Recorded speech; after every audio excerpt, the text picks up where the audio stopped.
very warm welcome to all of you. I would kindly request all of you to please settle down. Very shortly, we are going to start this wonderful evening, Gujarati Jagran Gems of Gujarat, the award ceremony. I request all of you to please settle down, and also all those participants who are there outside, I also invite them and please request them to take their seats in the auditorium.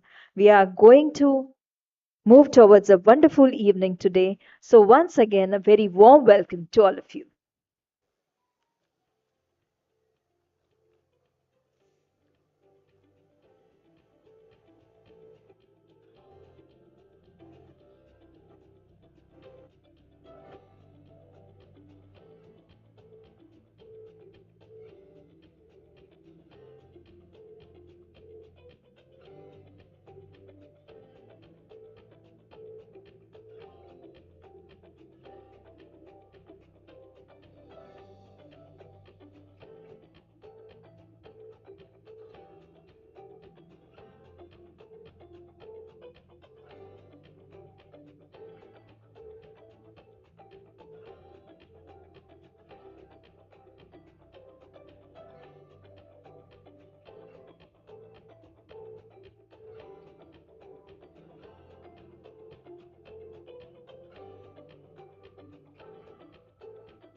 So, namaskar and a very pleasant evening to all of you. Jagran New Media extends a warm welcome to all of you on this wonderful evening of Gujarati Jagran Gems of Gujarat Conclave and Awards 2023. આજના આ જાગરણ Gujarati James of ગુજરાતના કાર્યક્રમમાં આપ સૌનું સહર્ષ સ્વાગત છે. Ladies and gentlemen, for decades we have known that Gujarat and Gujaratis have excelled in various fields. જ્યાં વાણિજ્ય, વહાણવટા, વિદ્યા, વ્યાસંગ, પરાક્રમ, કળા, સાહિત્ય, સ્થાપત્ય, ભક્તિ આદિનો તરવરાટ છે તે ગુજરાત છે. જ્યાંથી વહાણો ભરીને સાહસિકોએ પૃથ્વીના આઠે ખૂણા ખોતર્યા છે તે ગુજરાત છે. ખમીરવંતી ગુજરાત અને આ ગુર્જર પ્રદેશની પ્રજા ઉદ્યોગ સાહસિક છે, ઉદ્યમી છે.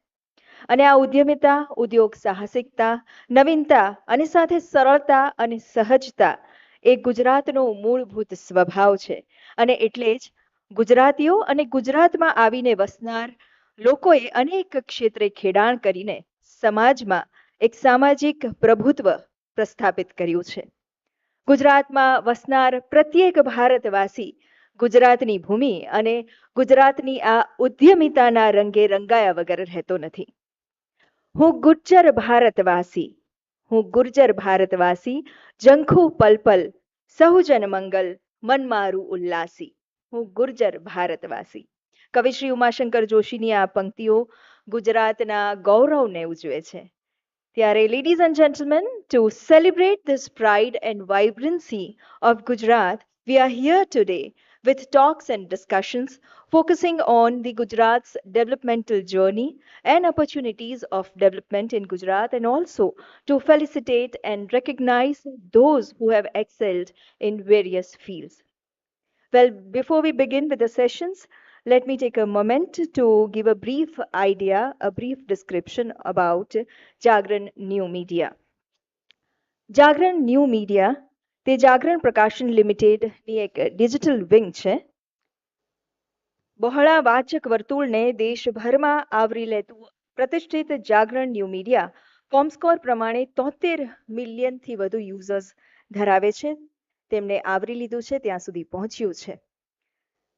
Ladies and gentlemen, Bharat Gupta, who is the CEO of Jagran New Media, 22 વર્ષનો તેમનો અનુભવ છે.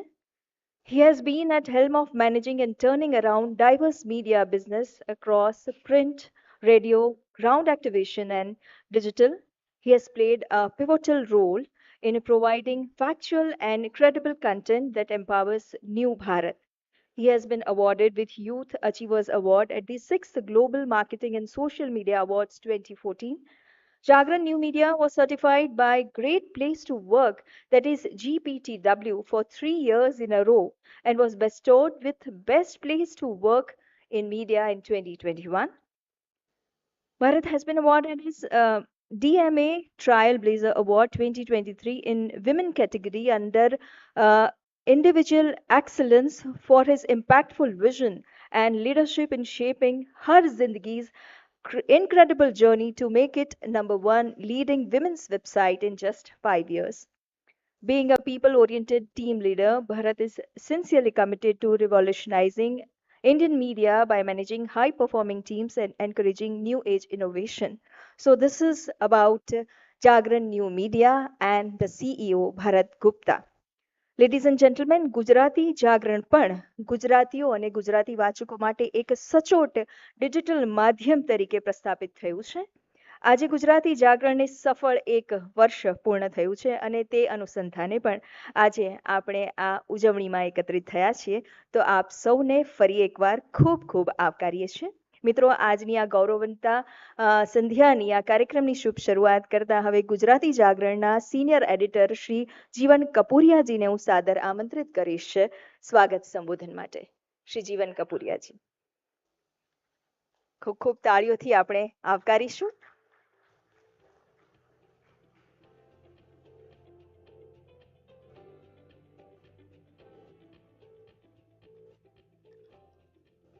ગુજરાતી જાગરણ દ્વારા આયોજિત આ જેમ્સ ઓફ ગુજરાત કોન્ક્લેવ અને એવોર્ડમાં આપ સૌ આમંત્રિત મહેમાનોનું હું જાગરણ પરિવાર વતી હાર્દિક સ્વાગત કરું છું.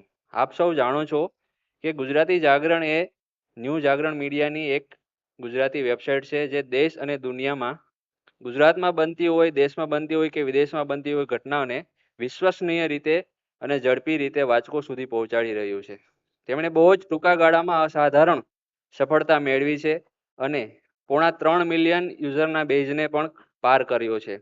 આપ સૌ આપનો કિંમતી સમય કાઢીને અહીં આવ્યા, અમારા પ્રસંગને દીપાવ્યો, એ માટે હું ફરી એક વખત તમામ લોકોનો હાર્દિક સ્વાગત કરું છું. ધન્યવાદ.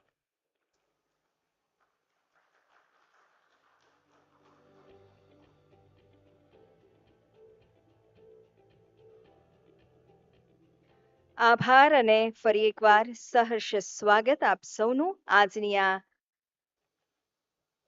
સુમધુર સંધ્યાએ. મિત્રો, આજે આપણે થોડાક સેશન્સમાં કેટલાક સ્પીકર્સને સાંભળીશું જ્યાં આપણે ગુજરાત અને ગુજરાતની ઉદ્યમિતા જેના વિશે શરૂઆતમાં વાત કરી તેના વિશે વાત કરીશું અને તેને વાગોળીશું. મિત્રો, ડિજિટલ અને ટેકનિકલ ક્ષેત્રે સુસજ્જતા એ આજના સમયની માંગ છે અને ગુજરાતમાં ટેક ઇન્ફ્રાસ્ટ્રક્ચર અંગે થઈ રહેલ પ્રયાસો, પ્રગતિ અને સંભાવનાઓ ઉપર પ્રકાશ પાડવા માટે આજે આપણી વચ્ચે છે શ્રી સંજય ગાર્ડન. ખૂબ તાળીઓથી આપણે આમંત્રિત કરીશું મંચ પર શ્રી સંજય ગાર્ડનને. ગુજરાત સરકારમાં રાજ્યમાં ઈ ગવર્નન્સ ટીમના વડા તરીકે સરાહનીય કામગીરી તેઓ કરી રહ્યા છે અને તેઓ વાત કરશે on the topic Building Tech Infrastructure for Gujarat. Shri Sanjay Gaden.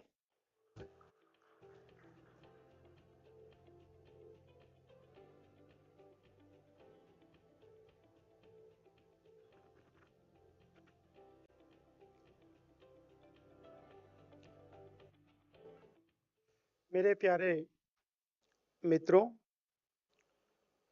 मेरे आईटी के मेरे साथ चलने वाले, खास करके गुजरात जहाँ पे मैंने अपने 20% ऑफ कैरियर जो यहाँ पे मैंने गुजारा है, उसके बुद्धिजीव, ladies gentleman, media,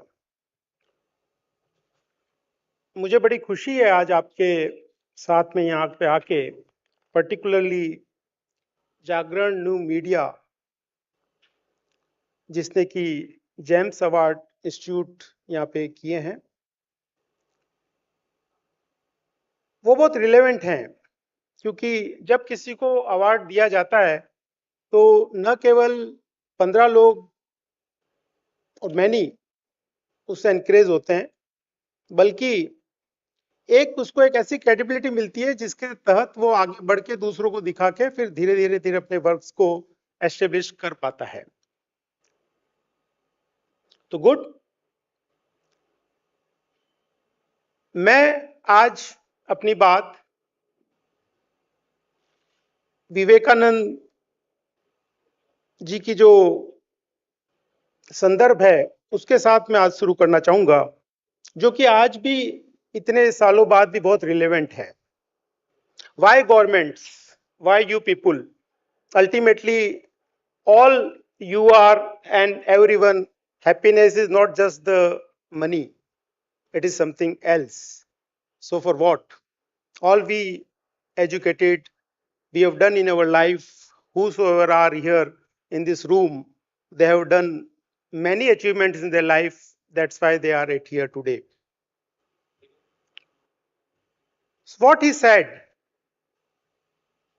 many decades back is that life is finite on this planet. Our life is also finite, and this thing, but whatever we will serve, whatever we will do, it will be the infinite. It will remain till the things. He mentioned that what should we have the oath breaking kind of a conviction is basically how we can serve the unreachable. So I'm just connecting the dots between the what is said and what is the technology today which can take you to the next height. So reaching to the unreachable, that is the one point he mentioned. Second, bridge between the voice and the voiceless people. That's again the second thing he mentioned. And then lastly, happiness is the collective things.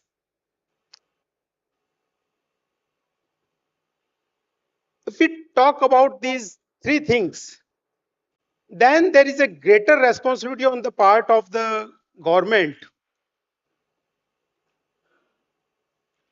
and the worry also, because earlier आविष्कार जो होते थे वो आवश्यकताओं को जन्म देते थे, but now time has changed. आवश्यकताएं, public expectations, that is actually giving the trigger to the कि there is need to do something. You can't sit like this. So आवश्यकताएं आविष्कार को जन्म देने लग गई. That's very very important at here. In any small idea or any big idea, if that starts with something from the unselfish, then it has a very greater chance to success. All these are philosophical things, but we need to be unselfish when we design something and when we aspire for something.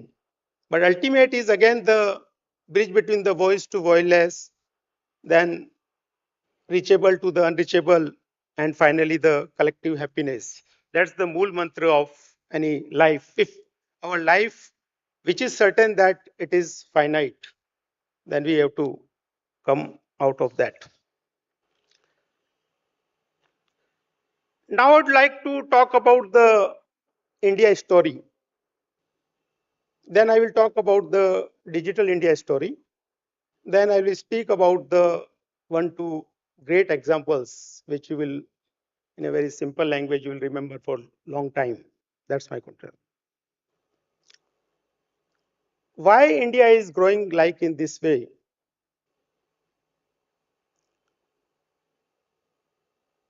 Just because we believe in our family, we believe in our social structure, and that thing gives us the stability, loyalty, and that's why I will talk about some data. Around 18,000 employees are from the Indians are in Microsoft. 50,000 odd are in the Google. Around 2 lakhs are in the Cognizant. And 1 by 3rd Indians are in the IBM. And 100 plus odd are serving Biden government. These data speaks that you people are something different. Almost 25% of the foreigners in the US are Indians. कुछ तो खास है इस country के अंदर. वो जो खास पॉइंट इस कंट्री के अंदर है जिसको अपन को बना के चलना है. अगेन विवेकानंद जो चीजें कह गए उस चीज को देश आज दिन तक लेके आगे बढ़ रहा है और उसी के कारण आज इंडिया एक ऐसी स्टोरी लिखने जा रहा है जिसके अंदर वंस अपॉन टाइम जब कहते थे कि ये एक गोल्डन बर्ड थी, वो दिन वापस से इंडिया के आएंगे. मैं ये क्यों कह रहा हूं आपसे सारी चीजें. हमें इंडिया की गुलामी सिर्फ 75 साल पहले क्या हुआ था भूलने की जरूरत नहीं है. सालों का इतिहास रहा एंड आज अगर आप देखते हो तो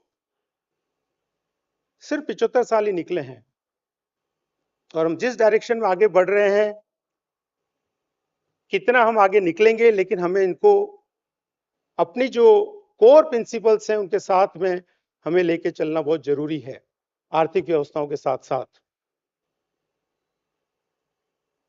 मेरा कहने का मतलब यह है कि स्वाधीनता से स्वतंत्रता की जो जर्नी है, अगेन डिजिटल एस्पेक्ट की मैं बात कर रहा हूं. स्वाधीन तो अपन 47 के अंदर हो गए थे, लेकिन जिस तरह के रिफॉर्म्स अभी हम देख रहे हैं उन चीजों से क्लियर समझ में ये आता है कि स्वतंत्रता लेने में हमें अभी तक समय है. स्वाधीनता स्वतंत्रता दोनों एक जैसी चीजें लगती है, लेकिन स्वयं के अधीन वो तो कॉलोनियल जब चले गए तो हम अपने खुद के अधीन आ गए और हम अपनी चीजों को करने लग गए.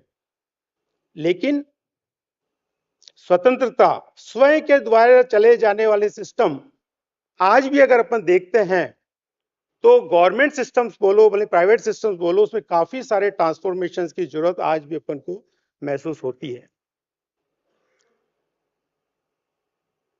तो इस स्वाधीनता से स्वतंत्रता स्वयं के बनाए हुए तंत्र की आवश्यकता क्या है.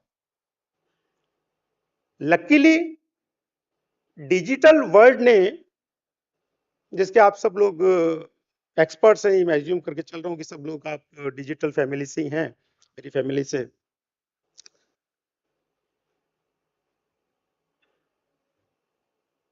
कहां जरूरत थी. अब आप देखो प्रॉब्लम्स कितनी थी इस कंट्री के अंदर. इस कंट्री को एक पासपोर्ट में 6 महीने के बच्चे का करेक्टर सर्टिफिकेट होना चाहिए कि नहीं होना चाहिए, इसको दूर करने में कितने साल लग गए. अब 6 महीने के बच्चे का करेक्टर सर्टिफिकेट, मुझे नहीं लगता कि उसका क्या करेक्टर खराब होगा, क्या होगा क्या नहीं होगा, बट पासपोर्ट के सिस्टम्स थे अपने यहाँ पे. वर्षों लगे अपन को इन सिस्टम्स को ठीक करने के अंदर. सेकंड एग्जांपल, महाभारत का अगर आप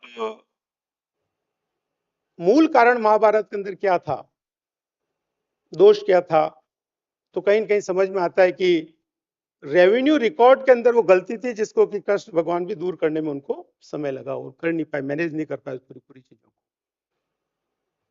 ये गवर्नमेंट में भी रेवेन्यू रिकॉर्ड है सारी चीजें, लेकिन आज दिन तक अपन लोग प्रॉपर्टी का कंक्लूसिव टाइटल नहीं दे पाते हैं, कितनी चीजें नहीं कर पाते हैं.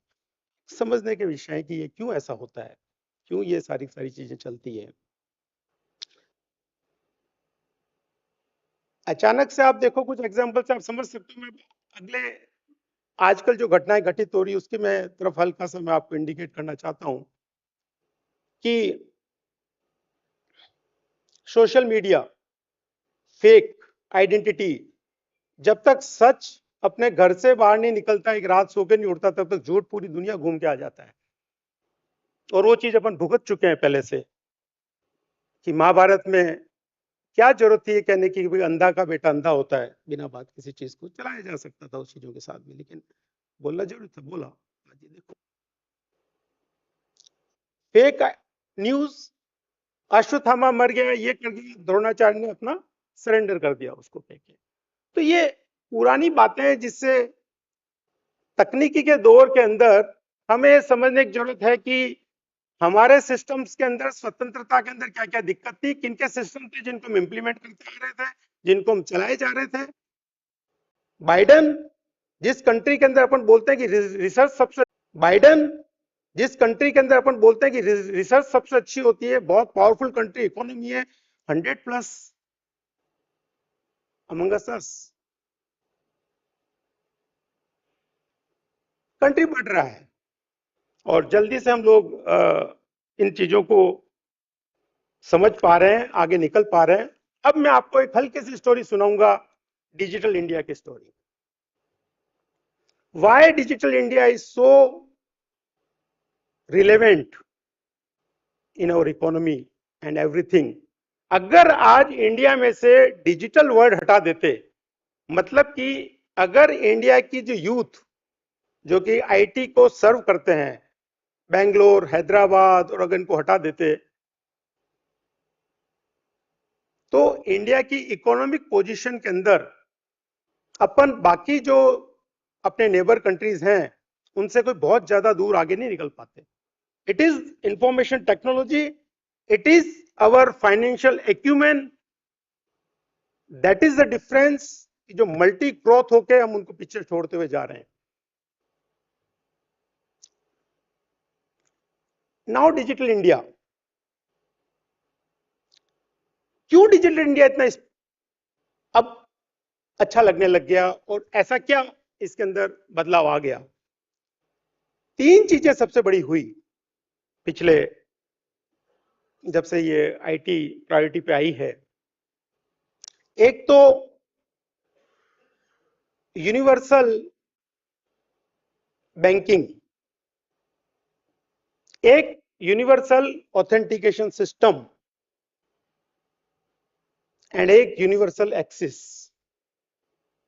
ये सब चीजें आप समझते हैं, मैं इनको डेप्थ में नहीं जाना चाहता उनके, लेकिन Aadhaar has given something, because any development, if it is the spinal development, then it will last. And I can give you the guarantee that in the 1.4 billion people, if you have got your Aadhaar, then you can't get next another Aadhaar by giving your fingerprint. Means it has that capability to check 1 in 1.4 billion. That's the accuracy level. That system has given a fundamental in terms of universal authentication. Otherwise इस country के अंदर इतने लोगों को identify करके आगे बनाना, system बनाना, new startups का आना, वो करना, वो आप डिजिटल वे के अंदर वो कर ही नहीं सकते थे। इतने स्टार्टअप जन्म ही नहीं ले सकते थे इस कंट्री के अंदर अगर इस तरह के सिस्टम्स अगर उनके पास नहीं होते। That is the universal authentication की पावर जो है। Next is the UPI that has given 47% of the global cash transactions happening in the India. That is the story of the digital India. How you people, 2.4 billion people were observed through the COVID system. In the COVID time, our IT team, means all of our friends only, they built COWIN kind of a system which we call India Stack, Aadhaar authentication, COWIN, and this kind of thing. And you will see the COWIN mostly whenever I represent at Government of India level and other states, then I talk कि क्या हम इतनी बातें करते हैं, हमारे सारे system CoWIN की तरह नहीं बन सकते।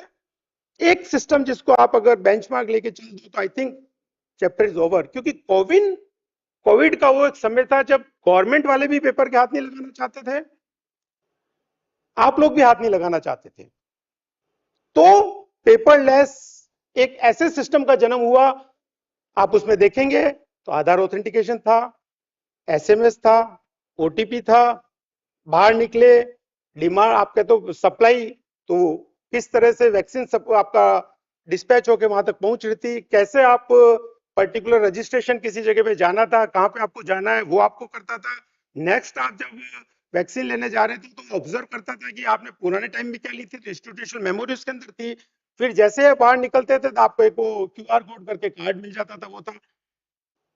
मुझे कहते हुए हल्का सा तो दुख है कि अपन सब लोगों के होते हुए भी कोविन के सिस्टम को दे हटा दें, तो क्या बाकी सारे सिस्टम उस तरह के हैं? कास्ट सर्टिफिकेट लो, भले बर्थ सर्टिफिकेट लो, फार्मर सर्टिफिकेट लो, भले ही आपके एमसीए की बात तो मैं नहीं करता, कॉर्पोरेट अफेयर्स की, उन्होंने तो काफी कुछ एडवांस किया, लेकिन काफी सारे ट्रांसफॉर्मेशंस इसके अंदर होने बाकी हैं। अब इसकी क्या वजह है?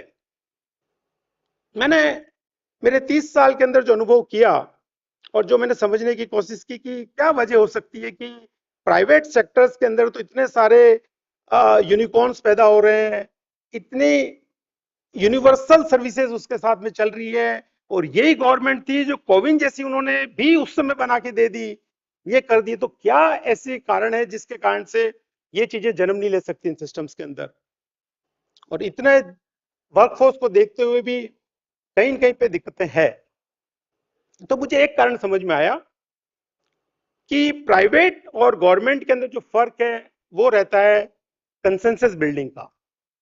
गवर्नमेंट के अंदर कंसेंसस बिल्डिंग प्लस वो जो एक कोलिशन करके जो अलाइनमेंट करता होता है, कॉरिडोर में से जो वॉक करना पड़ता है, वो इतना टाइम खर्च कर देता है कि फाइनली आप जाते जाते जाते जाते तो फाइनली आप भी नहीं रहते हैं, या वो सिस्टम आपका थॉट खत्म हो जाती है, फाइनली यू जस्ट डिस्करेज और आपका सिस्टम बंद हो जाते हैं। प्राइवेट में एक कंसेंसस होती है, ये काम करना है, लोग उस पर काम करने पड़ते हैं, that's why we have so many unicorns, Paytm, Zomato, इनका नाम सुन रहे हैं। गवर्नमेंट का कोविन भी उसी मुकाबले का था, आधार ऑथेंटिकेशन से भी उसी मुकाबले का है, उसमें कोई कमी नहीं है पूरी चीज की।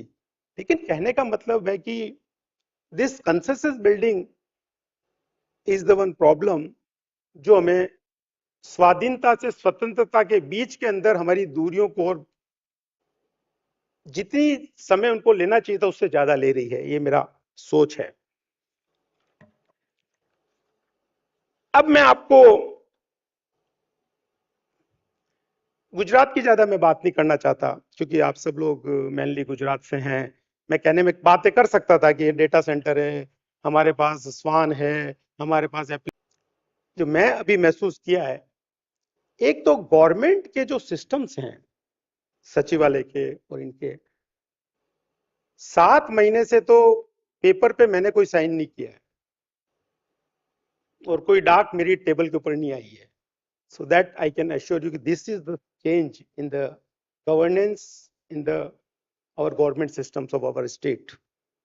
There is no dark, no file, everything very swiftly from January onwards are paperless. It is moving all papers. Government की जो बात कर रहा हूँ, बड़ी बड़ी फाइलें देखते थे उसकी मैं बातें कर रहा हूँ यहाँ पे चीज की। सेकंड, 14,000 गांव अपने गुजरात के, उसमें से 8,000 प्लस गांव गांधीनगर से वायर के थ्रू कनेक्टेड हैं। अगर उनकी कनेक्टेड है तो आप ज्यादा समझते हैं कि फाइबर है, तो फिर उसमें तो कैपेसिटी तो आप इनफाइनाइट ला सकते हैं इलेक्ट्रॉनिक लगा के, लेकिन फाइबर खोदना अपने में बड़ा मुश्किल काम था।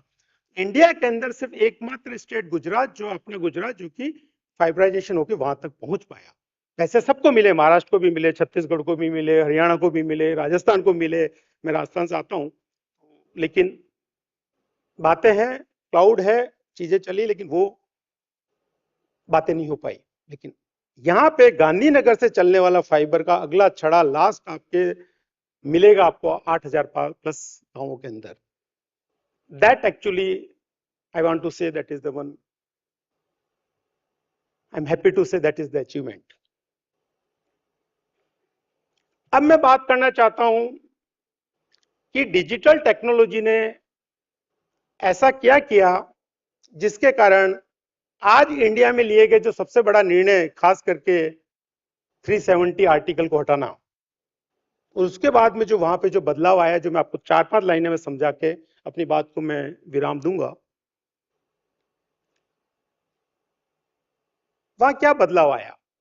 अपन को यहां बैठ के लगता है कि Jammu Kashmir means terrorism activity, उन सब में दो चीजें वहां पे हुई। दरबार मूव, जो कि 149 ईयर्स की जो व्यवस्था थी, because of your technology, digital technology, वहां पे जब ये पेपरलेस गवर्नमेंट बनी, इस तरह की चीजें वहां पे टेक्नोलॉजी का यूज हुआ, कश्मीर और जम्मू के बीच में जो दूरियां थी, और 6 महीने के अंदर जो गवर्नमेंट ट्रकों के साथ आती थी, हर डिपार्टमेंट एक ट्रक में होता था, और अगर ट्रक चला गया तो पूरे डिपार्टमेंट की फाइलें चली जाती थी। 200 करोड़ रुपए आने का खर्चा और 200 करोड़ रुपए वापस जाने का खर्चा, साल के अंदर 400 करोड़ रुपए का बजट था। और ये पेपरलेस इंफॉर्मेशन टेक्नोलॉजी के यूज होने के कारण से सिर्फ 25 लाख रुपए इस बार बजट के अंदर प्रोविजन हुआ, और परफेक्टली गवर्नमेंट चल रही है, there is no problem.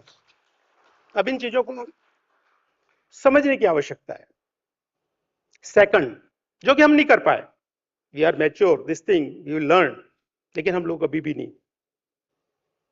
1000 services वहां पे, there is simply no to non digital interfaces, वो मकसद उन्होंने लिया। आज अपन जम्मू कश्मीर को नीचे ढूंढेंगे ना, अरुणाचल प्रदेश अपने मतलब नीचे कंट्री के अंदर, आप देखना 3-4 महीने के बाद आपको कहां नजर आता है वो, आप अपने खुद अपनी आंखों से देखोगे, आप पढ़ोगे मीडिया में इन सारी बातों को। एक अलग लेवल पे चल रहा है वहां पे, सारी जो चीज हो रही है। पब्लिक सर्विस गारंटी एक्ट वहां पे लाया गया, जिससे कि अगर आपकी कोई सर्विस आपको समय पे नहीं दी गई है, तो आपके मोबाइल पे वो मैसेज आएगा, now you can file officially appeal. It is not a grievance, it is a appeal which you can raise.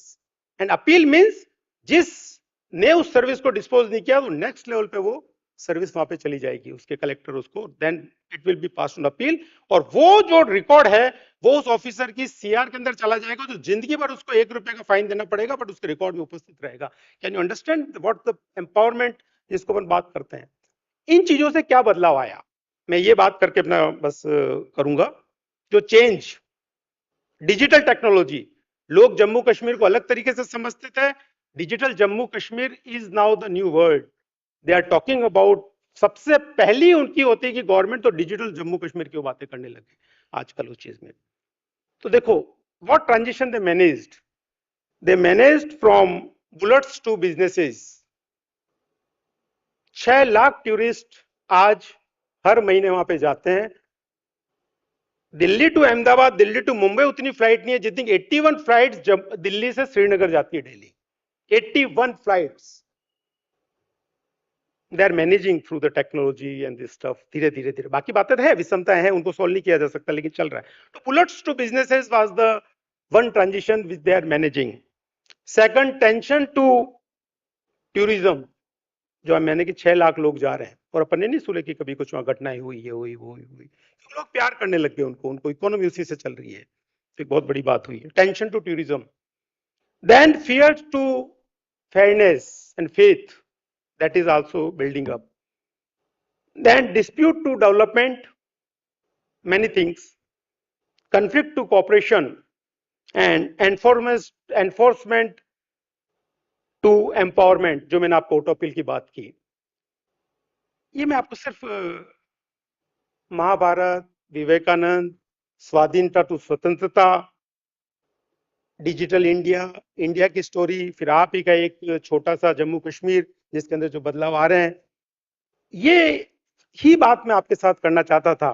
वरना आईटी के तो आज सब काफी आप लोग विद्वान हैं, और लंबी लिस्ट थी मेरे पास, लेकिन चूंकि समय का अभाव है, खाली मैं 4-5 ऐसी चीजें बता रहा हूं जो कभी कभी घटित होगी, जो आप एक लिस्ट बना सकते हो अगर एंटरप्रेन्योर उस माइंड से अगर आप सोचते हो तो।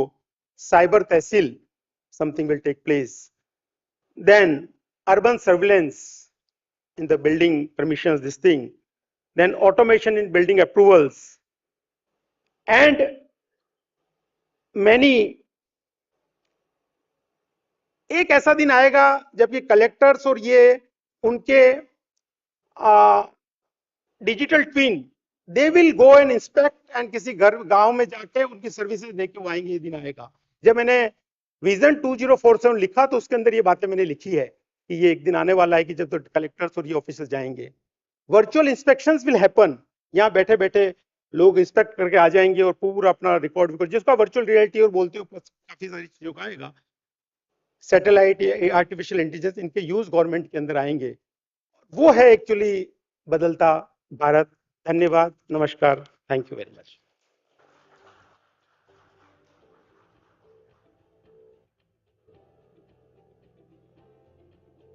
सर बहुत बहुत धन्यवाद। डिजिटलाइजेशन के अनेक पहलुओं और भारत की डिजिटल सिद्धियों को अंकित करने के लिए मैं अनुरोध करूंगी कमलेश रघुवंशी जी से, जो कि एडिटर ऑनलाइन जागरण.com, उनसे कि श्री संजय गार्डन जी का अभिवादन करें। एक मेमेंटो सर्टिफिकेट से हम अभिवादन करेंगे हमारी आभार अभिव्यक्ति के रूप में। आइए हम भी बहुत बहुत तालियों से अभिवादन करें। डिजिटलाइजेशन के बारे में बहुत ही अनेक पहलुओं के बारे में हमें अवगत किया श्री संजय जी ने। बहुत बहुत धन्यवाद। Thank you.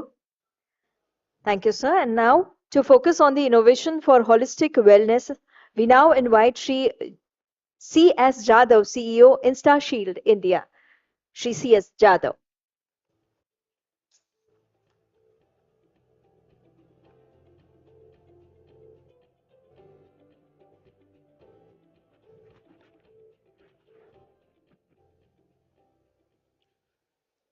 Thank you.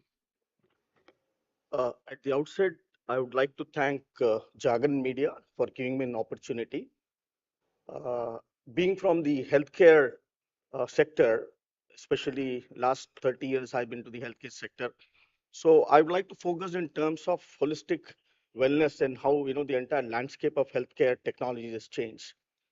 So we have seen COVID is post-COVID and COVID, one of the biggest challenges globally was COVID. And then, during that particular time, we have learned a lot of lessons. And it has changed the way, we have lived. And significantly in the healthcare sector, according to me, there are two, important lessons or significant things which happened. One is that we moved towards prevention. हम लोगों ने prevention की तरफ ज्यादा ध्यान देना चालू किया। हम देखे कोविड और पोस्ट कोविड के टाइम में इम्यूनिटी के लिए हम लोगों ने वेलनेस के लिए हम लोग ट्रेडिशनल मेडिसिन लेना चालू किए, आयुर्वेदिक प्रोडक्ट लेना चालू किए, वाइटामिन मिनरल लेना चालू किए, न्यूट्रिस्टिकल प्रोडक्ट लेना चालू किए, yoga was given much importance. So I think from that perspective there has been a significant change happened from the prevention side, and the entire landscape of healthcare has changed since then. The second important significant change we've seen is in terms of innovation. I think innovation post-COVID has really, there are so many innovations that happened, especially, scientists, doctors, health experts, wellness experts. We've seen there is a significant innovation happened. AI technologies came in, medical devices technology came in. We were the global suppliers for vaccines across the world. There are a lot of technologies which is developed during that particular time. And I think innovation had become the key factor. And it is really, the last speaker, Mr. Sanjay ji, also mentioned about digitalization and things like that. I think COVID has taught a lot of lessons, especially in this particular sector. So being in the healthcare, we at InstaShield had developed one such technology, combating COVID. We have developed an innovative medtech healthcare technology जहां पर हम लोगों ने ऐसा technology बनाया जहां पे हम लोगों ने इलेक्ट्रॉन चिप डेवलप किया। वो electron chip negative ion generate करता है और वो नेगेटिव आयंस सिंपल हम लोगों ने मशीन में डाला, एक सिंपल प्लग एंड प्ले हम लोगों ने मशीन बनाया और ये नेगेटिव आयंस पूरे जितने भी एनक्लोज रूम के अंदर में all kind of viruses were disinfected, including SARS-CoV. The whole focus was that we were looking at how to, look at prevention, and that's where the technology got developed. So through this technology, it has disinfected all kind of viruses, including SARS-CoV, and also bacteria and fungus. So this innovation, we are a startup company though, and this technology has been validated under the ICMR. We've been incubated at CCMB, Center for Cellular Molecular Biology. वहाँ पे हम लोगों ने उनके साथ government of India के साथ technology develop किया. ये टेक्नोलॉजी हम लोगों ने वैलिडेट किया अलग अलग लैब्स में, एनबीएल लैब्स पे वैलिडेट किया, विमता लैब्स पे वैलिडेट किया, एमटेक लैब्स पे वैलिडेट किया, और ये टेक्नोलॉजी हम लोगों ने बिल्कुल सेफ रखा है. तो हम जितने भी सर्टिफिकेशन या वैलिडेशन इस टेक्नोलॉजी हम लोगों ने लिया है, तो हम लोगों ने ये टेक्नोलॉजी को not only in India but we want to promote globally.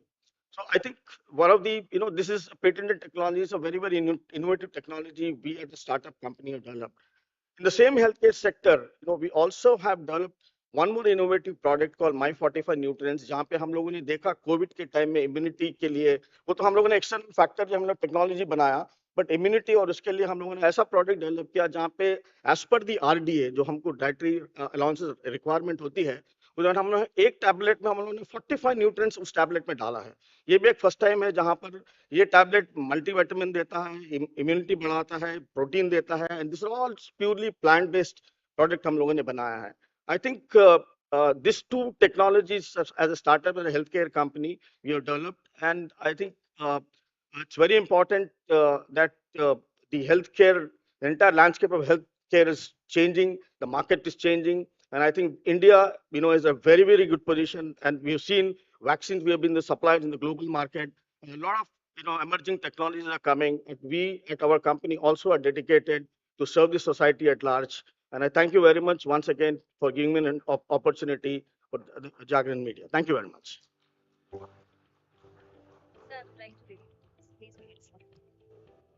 Thank you so much, sir.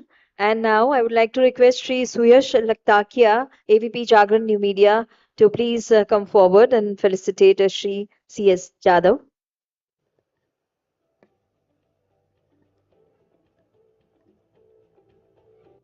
Or may I request Kamlesh Raghuvanshi ji to please come forward.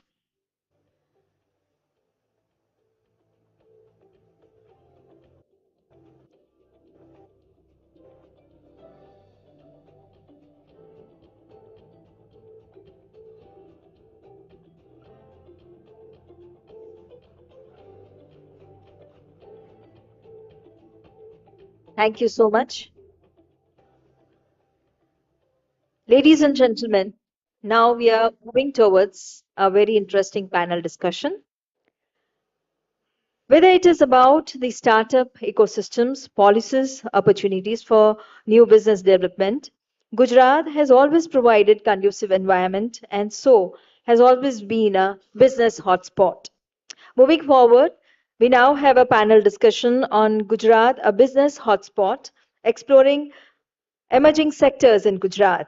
અને આના માટે આપણા પેનલિસ્ટને હું મંચ પર આમંત્રિત કરવા માંગીશ. આપણા પેનલિસ્ટ છે, we have with us today Shri Anant Krishnan Balasubramaniam, CEO Operations Calrox Group. We have Wasimullah, Product Owner, Show My Parking or Amda Park. Vinay Mehta, TEDx speaker and founder, CultureX.ai. We have with us Vipul Patel, partner, Seed Investments, IIM Ahmedabad, CIIE. And Shri Neerav Sharma, innovator and researcher, FMCG, and also a TEDx speaker. And to moderate this session, I would like to invite Shri Dhaval Sheth, partner, Grant Thornton Bharat LLP. Shri Dhaval Sheth.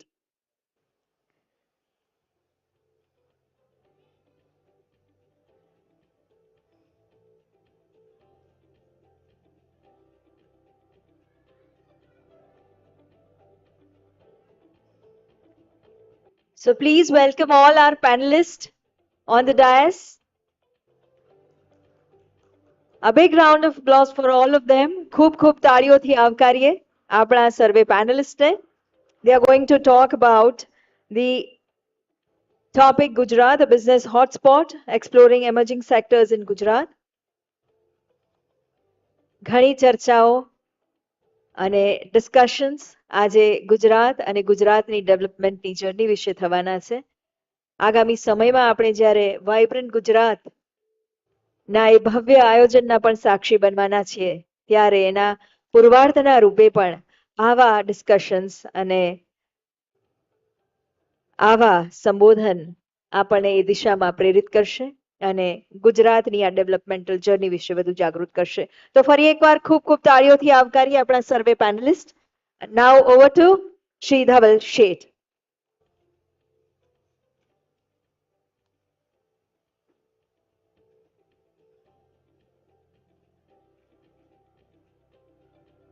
Hello. Yeah. So good afternoon, everyone. My name is Dhaval Sheth, and I am a partner with Grant Thornton. Uh, Proud to say one thing કે અમે લોકો એક વખતે grand થોર્ટન India LLP હતા અને before Bharat thing came in, before that we changed the name as first step as Grant Thornton Bharat LLP. So yeah, that was the first step that we had taken.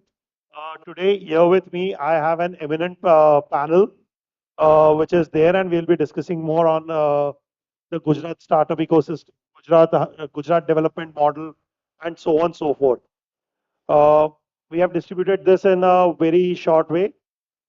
Initial 5 minutes we will have introduction round of our panelists, and then we'll go to the question and answer.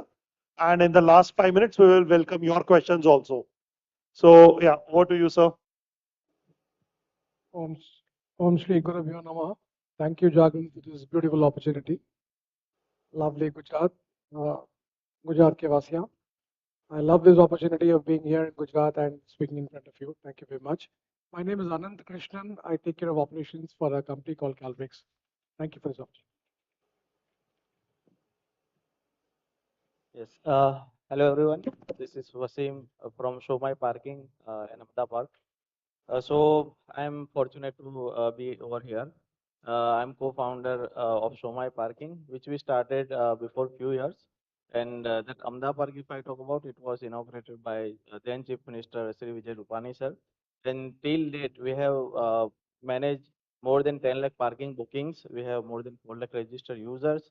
As well as we have achieved so many more things, including Guinness World Record and many more to come. And we are thankful for your cooperation, which you have given so far in terms of whether it is a Motera, IPL or World Cup or any other event. And we are moving forward to welcome you at the Kakaria Carnival as well as Ahmedabad Flower Show.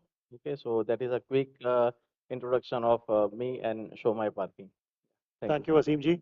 Over to you, Vinay ji, young entrepreneur who's there with us here. You may please give your introduction. Sure. Thank you so much, Dhavalji.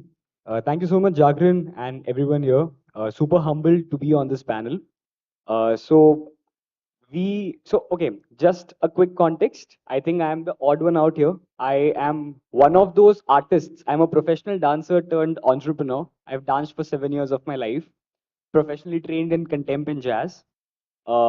Today, we are one of the biggest influencer networks with 4.2 million influencers on our platform. If anybody wants to take their brands viral, I'm your guy.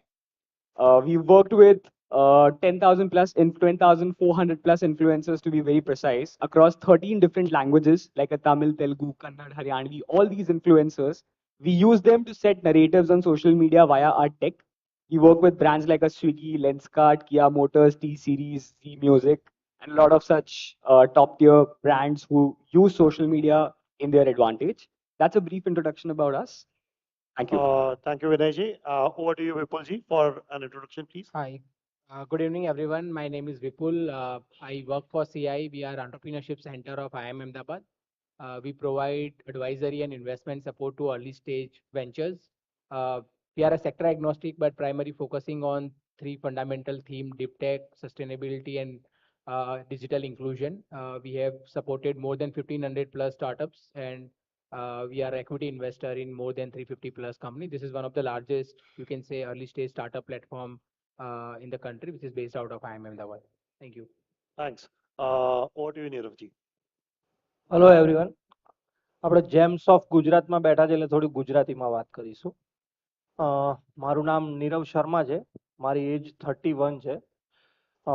At the age of 24 I have started my business અને research અને ડેવલપમેન્ટમાં Indian FMCG, અગર FMCG સેક્ટરની વાત કરીએ તો world wide 36 country અને ઇન્ડિયાની અંદર અત્યારે એફએમસીજી સેક્ટરમાં હાઈએસ્ટ પેટન્ટ હોલ્ડર છું હું પોતે. ટેડેક્સનો એક સ્પીકર બી છું 8 કંપની ચલાવું છું અને મારી બિઝનેસની એક શોર્ટ જર્ની છે 7 થી 8 વર્ષ થયા.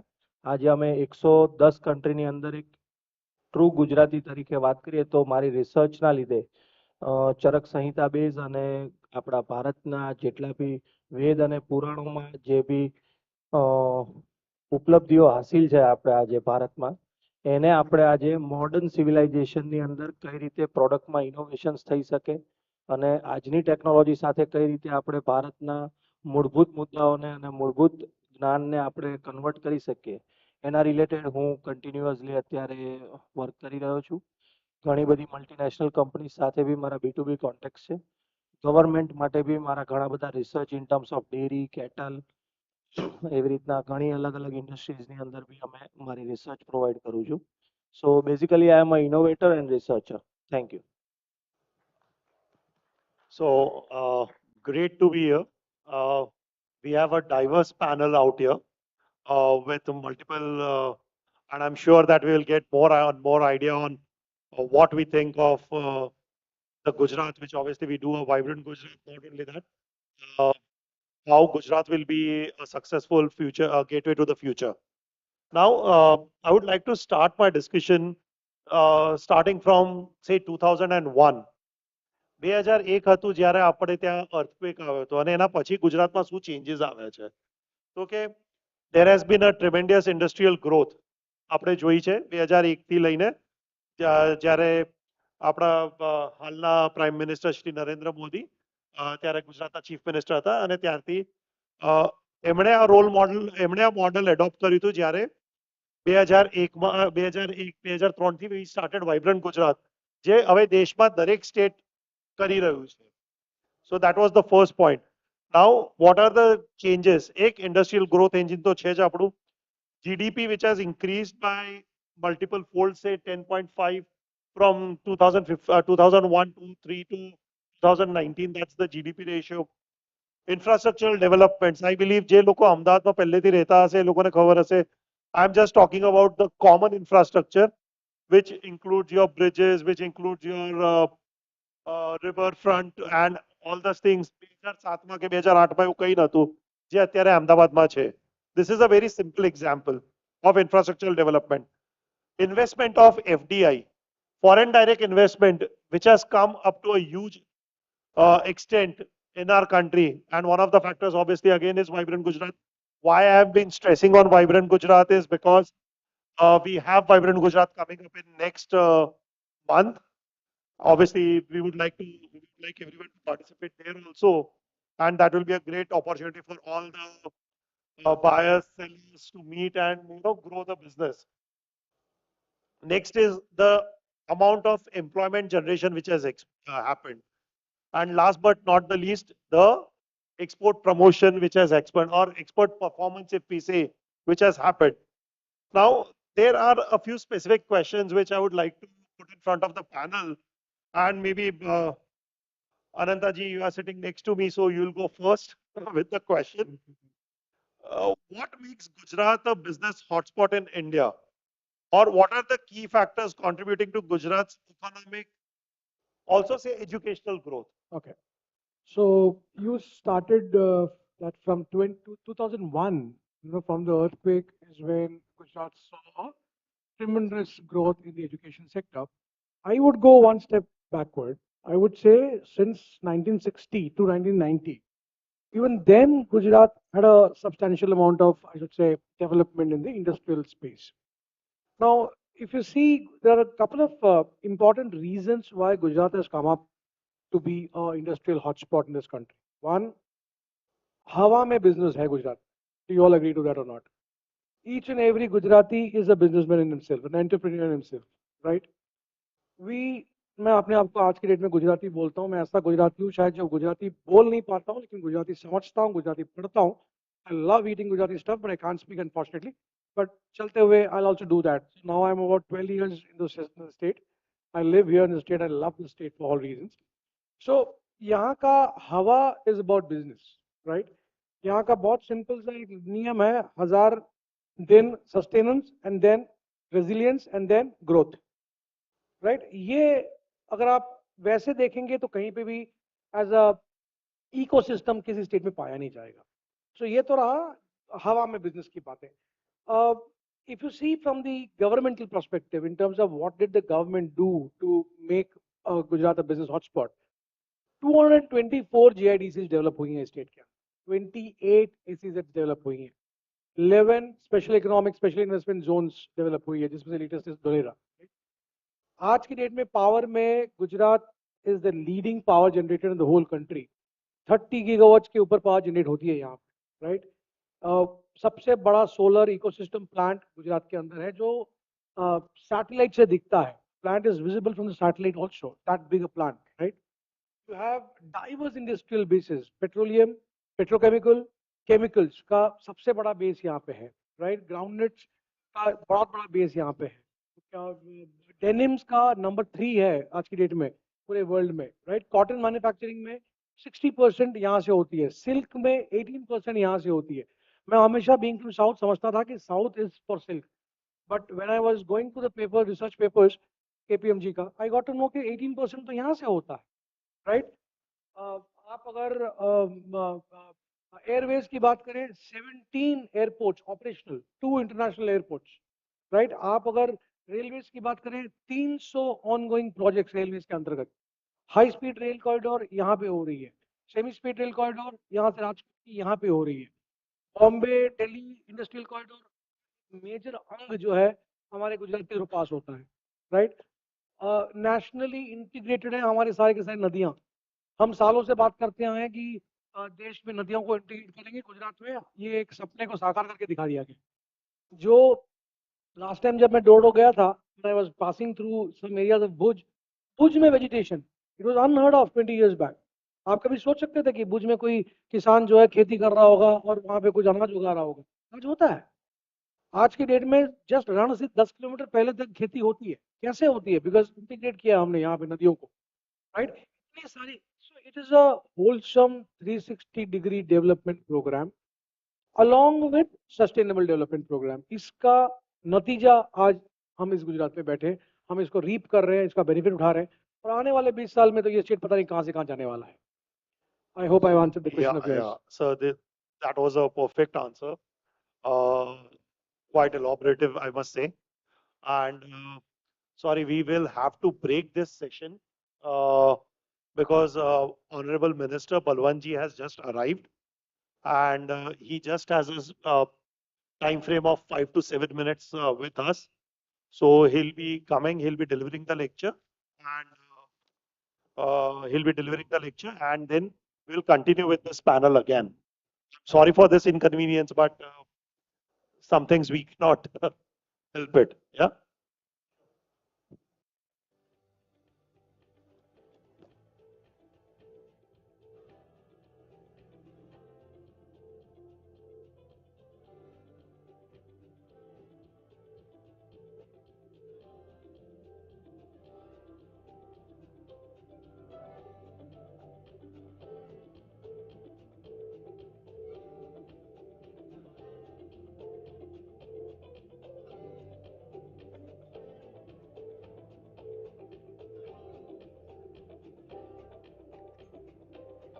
પેનલ ડિસ્કશનમાં આપણે ફર્ધર અને કન્ટિન્યુ કરીશું. અત્રે સર્વે પાર્ટિસિપન્ટ્સનો આપણે ખૂબ ખૂબ આભાર માનીએ કે ચર્ચાનો દોર આગળ સુંદર ચાલી રહ્યો હતો, જેને હવે આપણે કન્ટિન્યુ કરીશું. પણ આપણી વચ્ચે ઉપસ્થિત થયા છે ગુજરાતના માનનીય મંત્રી શ્રી બલવંતસિંહ રાજપૂતજી, જે થોડી ક્ષણોમાં આપણી વચ્ચે પધારવાના છે.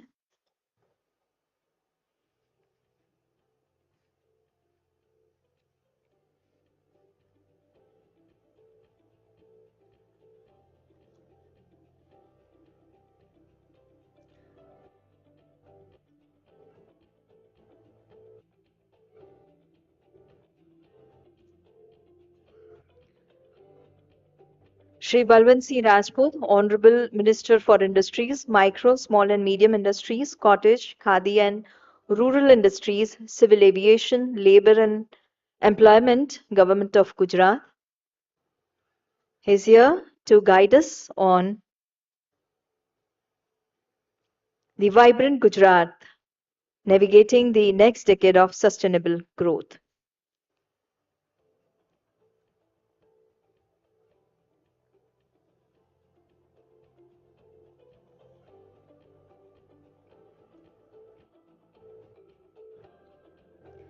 ખૂબ ખૂબ સ્વાગત કરીએ માનનીય મંત્રીશ્રીનું. માનનીય મંત્રી શ્રી બલવંતસિંહ રાજપૂતજી, જાગરણ ન્યૂ મીડિયા સહર્ષ સ્વાગત કરે છે માનનીય મંત્રી શ્રી બલવંતસિંહ રાજપૂતજીનું.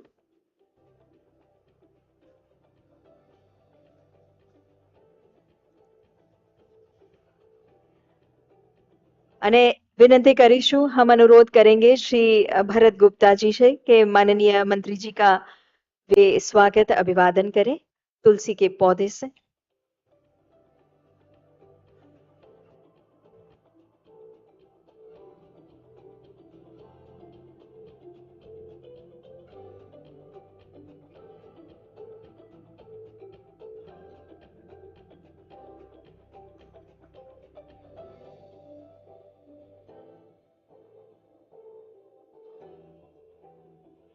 बहुत बहुत स्वागत, धन्यवाद. देवी और सज्जनों, गेटवे टू ધ ફ્યુચરની થીમ સાથે આગામી સમયમાં વાઇબ્રન્ટ ગુજરાત ગ્લોબલ સમિટ આયોજિત થઈ રહી છે. 2 દાયકાની વાઇબ્રન્ટ ગુજરાતની સફળતાએ ગુજરાતને ઉત્તમ ઇન્વેસ્ટમેન્ટ હબ તરીકે આગવું સ્થાન અપાવ્યું છે. Vibrant Gujarat navigating the next decade of sustainable growth આ વિષય પર આપણને માર્ગદર્શન આપવા માટે સાદર આમંત્રિત કરીએ ઉદ્યોગ, સૂક્ષ્મ, લઘુ અને મધ્યમ ઉદ્યોગ, કુટીર, ખાદી તથા ગ્રામીણ ઉદ્યોગ, નાગરિક ઉડ્ડયન, શ્રમ અને રોજગાર મંત્રી શ્રી ગુજરાત સરકાર માનનીય શ્રી બળવંતસિંહ રાજપૂતને ખૂબ ખૂબ તાળીઓથી આપણે વધાવી અને આમંત્રિત કરીએ આપના માર્ગદર્શન માટે, સંબોધન માટે.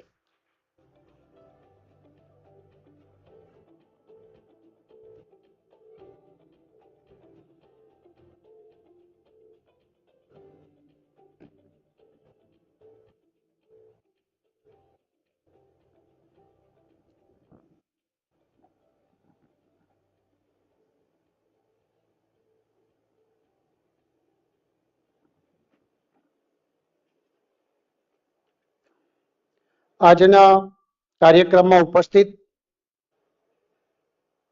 કંપનીના સીઓ એવા ભરતભાઈ ગુપ્તાજી, કંપનીના વાઇસ પ્રેસિડેન્ટ મુરબ્બી શ્રી રાજેશભાઈ ઉપાધ્યાયજી, મંચ પર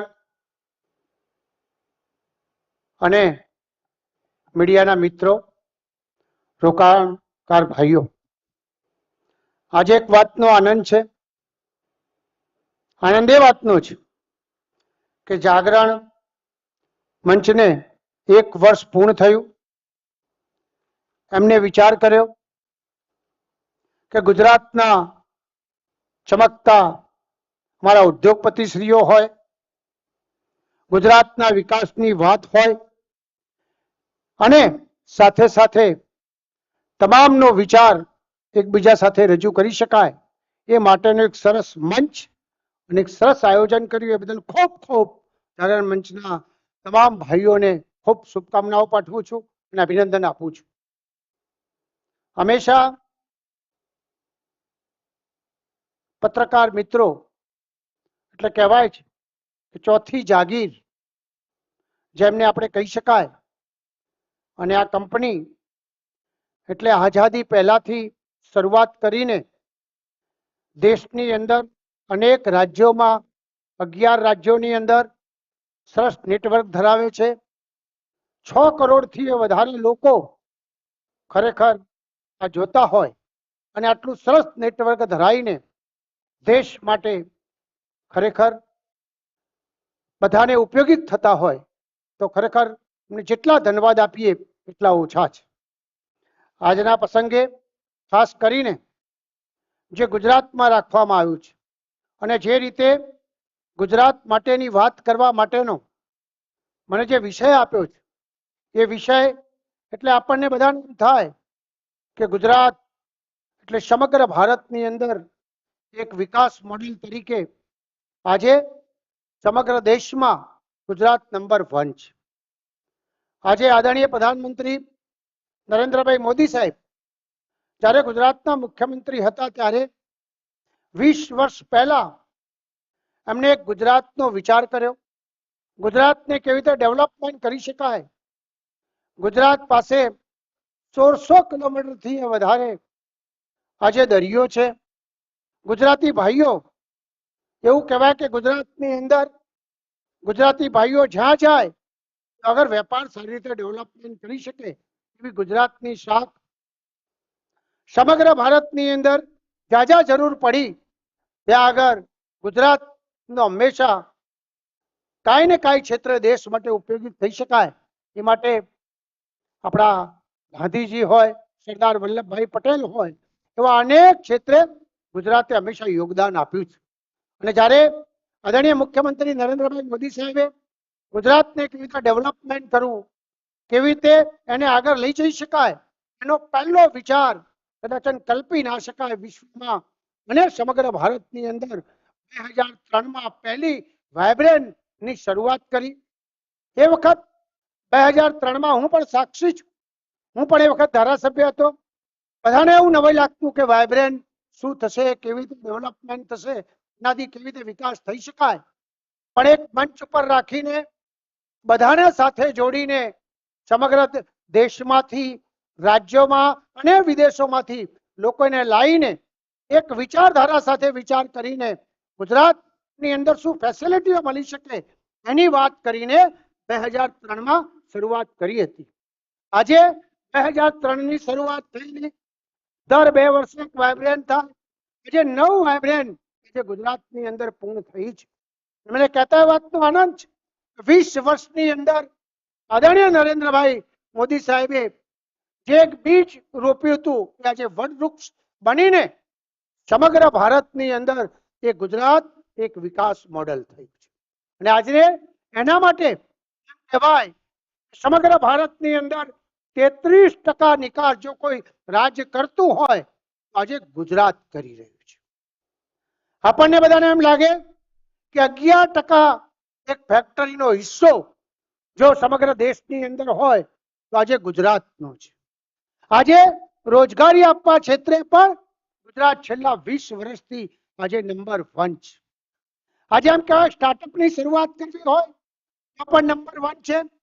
લોજિસ્ટિકમાં પણ આજે ગુજરાત નંબર 1 છે. ગુજરાત એ સમગ્ર ભારતની અંદર એનો જીડીપી આપવામાં પણ 8.4 આજે ગુજરાત એનો જીડીપી આપી રહ્યું છે. એમ કહેવાય છે કે આ છેલ્લા 20 વર્ષમાં જે આદરણીય પ્રધાનમંત્રી નરેન્દ્રભાઈ મોદી સાહેબે જે રીતની રચના કરી, જે રીતે ગુજરાતની અંદર વિકાસ થયો, એના કારણે આજે ગુજરાત એમ કહેવાય કે એના કારણે અનેક રાજ્યો આ પ્રકારની વાઇબ્રન્ટ શરૂઆત કરી અને એના કારણે માત્ર બીજા બધા રાજ્યો સાથે મળીને જ્યારે આવું કરવા મળ્યા ત્યારે જે ભારત દુનિયાની અંદર દિન પ્રતિદિન આગળ જઈ રહ્યો છે. આજે આપણે બધાને એમ લાગે કે ગુજરાતની 10મી વાઇબ્રન્ટ આવી રહી છે, જાન્યુઆરી 2024માં થવાની છે. ત્યારે ગુજરાતમાં હમણાં એનું મોડેલ, એની નીતિ, ગુજરાત કેવી રીતે આગળ વધી શકે છે એના માટેનું પ્લાનિંગ હંમેશા ગુજરાત સરકાર, અમારા ગુજરાતના મુખ્યમંત્રી આદરણીય ભૂપેન્દ્રભાઈ પટેલ સાહેબ આજે પણ કરી રહ્યા છે. જે રસ્તો આદરણીય પ્રધાનમંત્રી નરેન્દ્રભાઈ મોદી સાહેબનો હતો એ જ રીતે અમારી ગુજરાત સરકાર આગળ વધી રહી છે. જે જોઈ શકાય કે ગુજરાત દિન પ્રતિદિન જે રીતની વ્યવસ્થા ગુજરાતની અંદર થઈ રહી છે એના કારણે આજે ગુજરાતમાં માત્ર કહેવાય કે ગુજરાત 2022ની શરૂઆત થઈ, 108 એમઓયુ થયા અને 67 એમઓયુ ઉત્પાદનમાં આવ્યા. એટલે ગુજરાતની ગતિ જે કહેવાય કે આજે બદલાઈ ગઈ છે. નક્કી કર્યું હતું કે 1 લાખ કરોડ રૂપિયા થાય, એની સામે 1.5 લાખથી વધારે કરોડના એમઓયુ આજે ગુજરાત સરકારમાં થયા છે. એ બતાવે છે કે ગુજરાત દિન પ્રતિદિન એની જે ગતિ છે, એની કામ કરવાની જે પદ્ધતિ છે, એ પદ્ધતિની અંદર ઘણી બધી ક્ષેત્રે ડેવલપમેન્ટ કર્યું છે. એક નાનકડો દાખલો હમણાં જોયો હશે કે આપણા પ્રધાનમંત્રી નરેન્દ્ર મોદી સાહેબ અમેરિકા ગયા.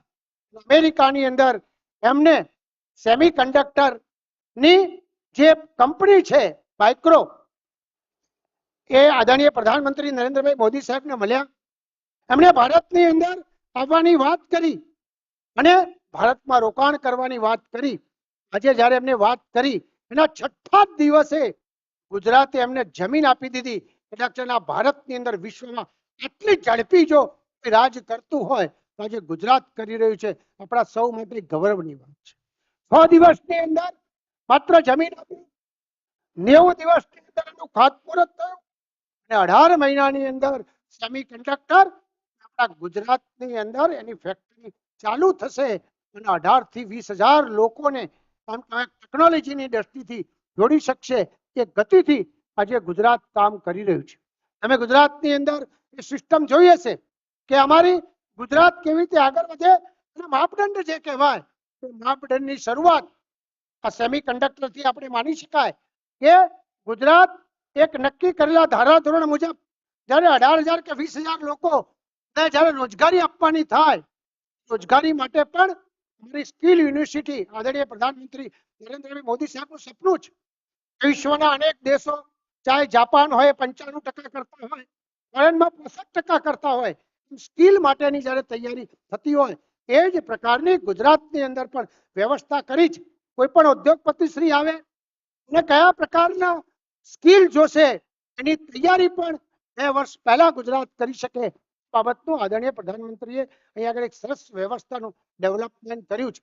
આપણા સ્થાનિક લોકોને આગળ રોજગારી પ્રાપ્ત થાય, સ્થાનિક લોકોને અહીં આગળ રોજગારીની સાથે સાથેની જે પડતર કોસ્ટ કહેવાય કે બહારથી આવે કદાચ લોકો એને મોંઘું પડે, પણ જો અહીં આગળ સ્કિલ તૈયાર થાય તો અહીં આગળની એક પણ વ્યવસ્થાનો પાઠ જે ગુજરાતની અંદર થઈ રહ્યો છે પ્રકારની ગુજરાતની વ્યવસ્થા થઈ રહી છે. આપ સૌને મેં એટલા માટે આ વાત કરી કે આવનાર સમય એ ભારત આજે એમ કહેવાય 2047 નું આપણું એક સપનું છે.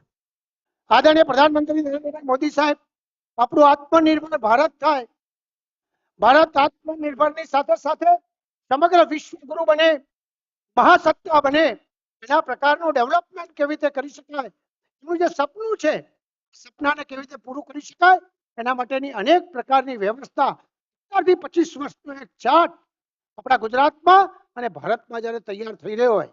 આજે વિશ્વમાં એમ કહેવાય આજે આપણે 5મી ઇકોનોમી આજે પહોંચી ગયા છે. એક જમાનો હતો 9 વર્ષ પહેલા આપણે 11મા નંબરે હતા, આજે વધીને 5મા નંબરે પહોંચ્યા છે. આવનાર સમયની અંદર ઇકોનોમીમાં આપણે 3જા નંબરે કેવી રીતે પહોંચી શકાય એના બાબતની વ્યવસ્થાનો પાઠ આજે ગુજરાત એના માટે કેવી રીતે ભારતનું ગ્રોથ એન્જિન બની શકે એના માટેની વ્યવસ્થા આજે ગુજરાતમાં અનેક પોલિસીઓ દ્વારા થઈ રહી છે. અને પોલિસીઓના માધ્યમથી આપણે જોઈ શકાતી હોય છે કે ગુજરાત અનેક ક્ષેત્રે આજે પોલિસી રાજ તરીકે ડેવલપમેન્ટ આજે કરી રહ્યું છે. ગુજરાત એ ધીમે ધીમે આજે 2027માં 5 ટ્રિલિયન આપણાની ઇકોનોમી બને એ બાબતની જ્યારે વાત થતી હોય ત્યારે એમાં પણ ગુજરાત પાછું ના રહે એ પ્રકારની વ્યવસ્થા આજે ગુજરાત સરકારે કરી છે.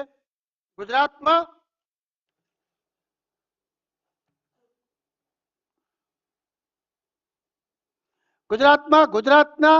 જિલ્લે જિલ્લે પણ આપણે ગુજરાતના 10મી જે આપણું મોડલ છે જે વાઇબ્રન્ટ થવાની છે તો અગર જિલ્લા ક્ષેત્રે પણ નાનામાં નાનો માણસ જોડી શકાય એ પ્રકારની વ્યવસ્થા આજે ગુજરાત સરકારે કરી છે.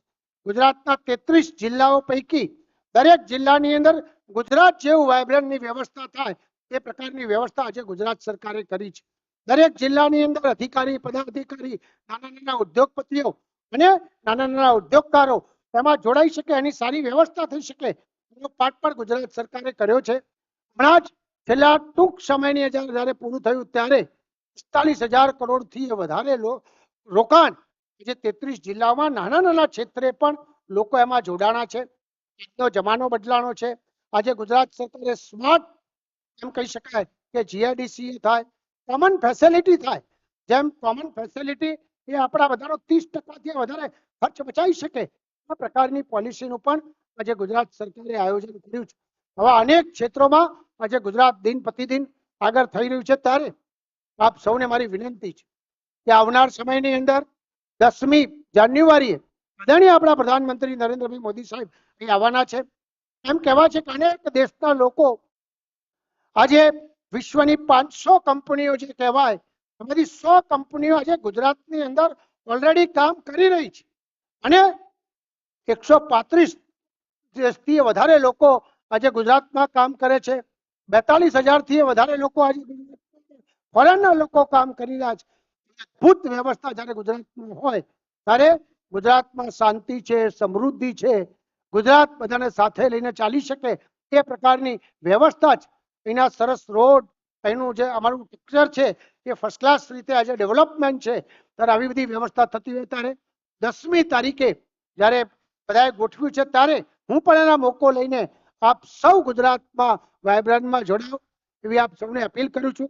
આજે ફરીથી આપ સૌએ આજનો દિવસ એ ગુજરાતનો વિકાસ અને ગુજરાતને સાથે રાખીને જે ડેવલપમેન્ટ કરવાની વાત કરીને આજ અદ્ભુત જે ઉજવણી કરી એ બદલ આપનો ખૂબ ખૂબ આભાર.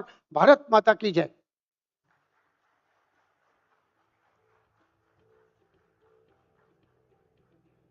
ખૂબ ખૂબ આભાર. ગુજરાતના વિકાસ માટે સરકારશ્રીના અનન્ય પ્રયાસો, કટિબદ્ધતા અને આપના માર્ગદર્શન અને પ્રેરણા માટે ખૂબ ખૂબ આભાર માનીએ માનનીય મંત્રીશ્રી આપનો. મિત્રો, હુનર અને કૌશલ્યને વિશેષ પ્રાધાન્ય આપતા માનનીય વડાપ્રધાન શ્રી નરેન્દ્રભાઈ મોદીએ ખાસ ભાર આપ્યો છે સ્કિલ ડેવલપમેન્ટ પર. કૌશલ્યવર્ધન એ વ્યક્તિત્વ વિકાસ તો ખરું જ, પણ રોજગારીની પણ ઉત્તમ તકોનું સર્જન કરે છે અને આ વાત ગુજરાત સુપેરે સમજે છે. Ladies and gentlemen, skill development to build workforce for future. In order to talk and guide us on this subject, we are honored to invite Dr. Anju Sharma, IAS, Additional Chief Secretary, Labour, Skill Development and Employment, Government of Gujarat. Please give a big round of applause for Dr. Anju Sharma, ma'am.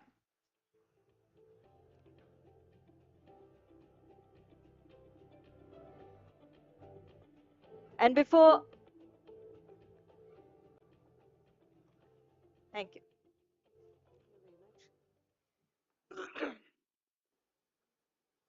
Good evening, friends. First of all, I would like to congratulate Dainik Jagran New Media on completing their 1 year and organizing this event. We just now heard our Honorable Minister for Industries and also for Labour and Skill Development, Shri Balwant Singh Ji, and we heard his views on industry, vibrant Gujarat and skill development. Gujarat, as you all know, and it came up, Honorable Minister explained it very well, that Gujarat is making huge strides in growth and development both. And with the Indian growth story, Gujarat is also growing. Now, one of the key challenges that we face amidst this growth process is the skill development. Because every industry that comes, every new sector that makes a beginning in the state requires skilled people to operate it. And as you all know, the world is growing very fast, technology is growing very fast.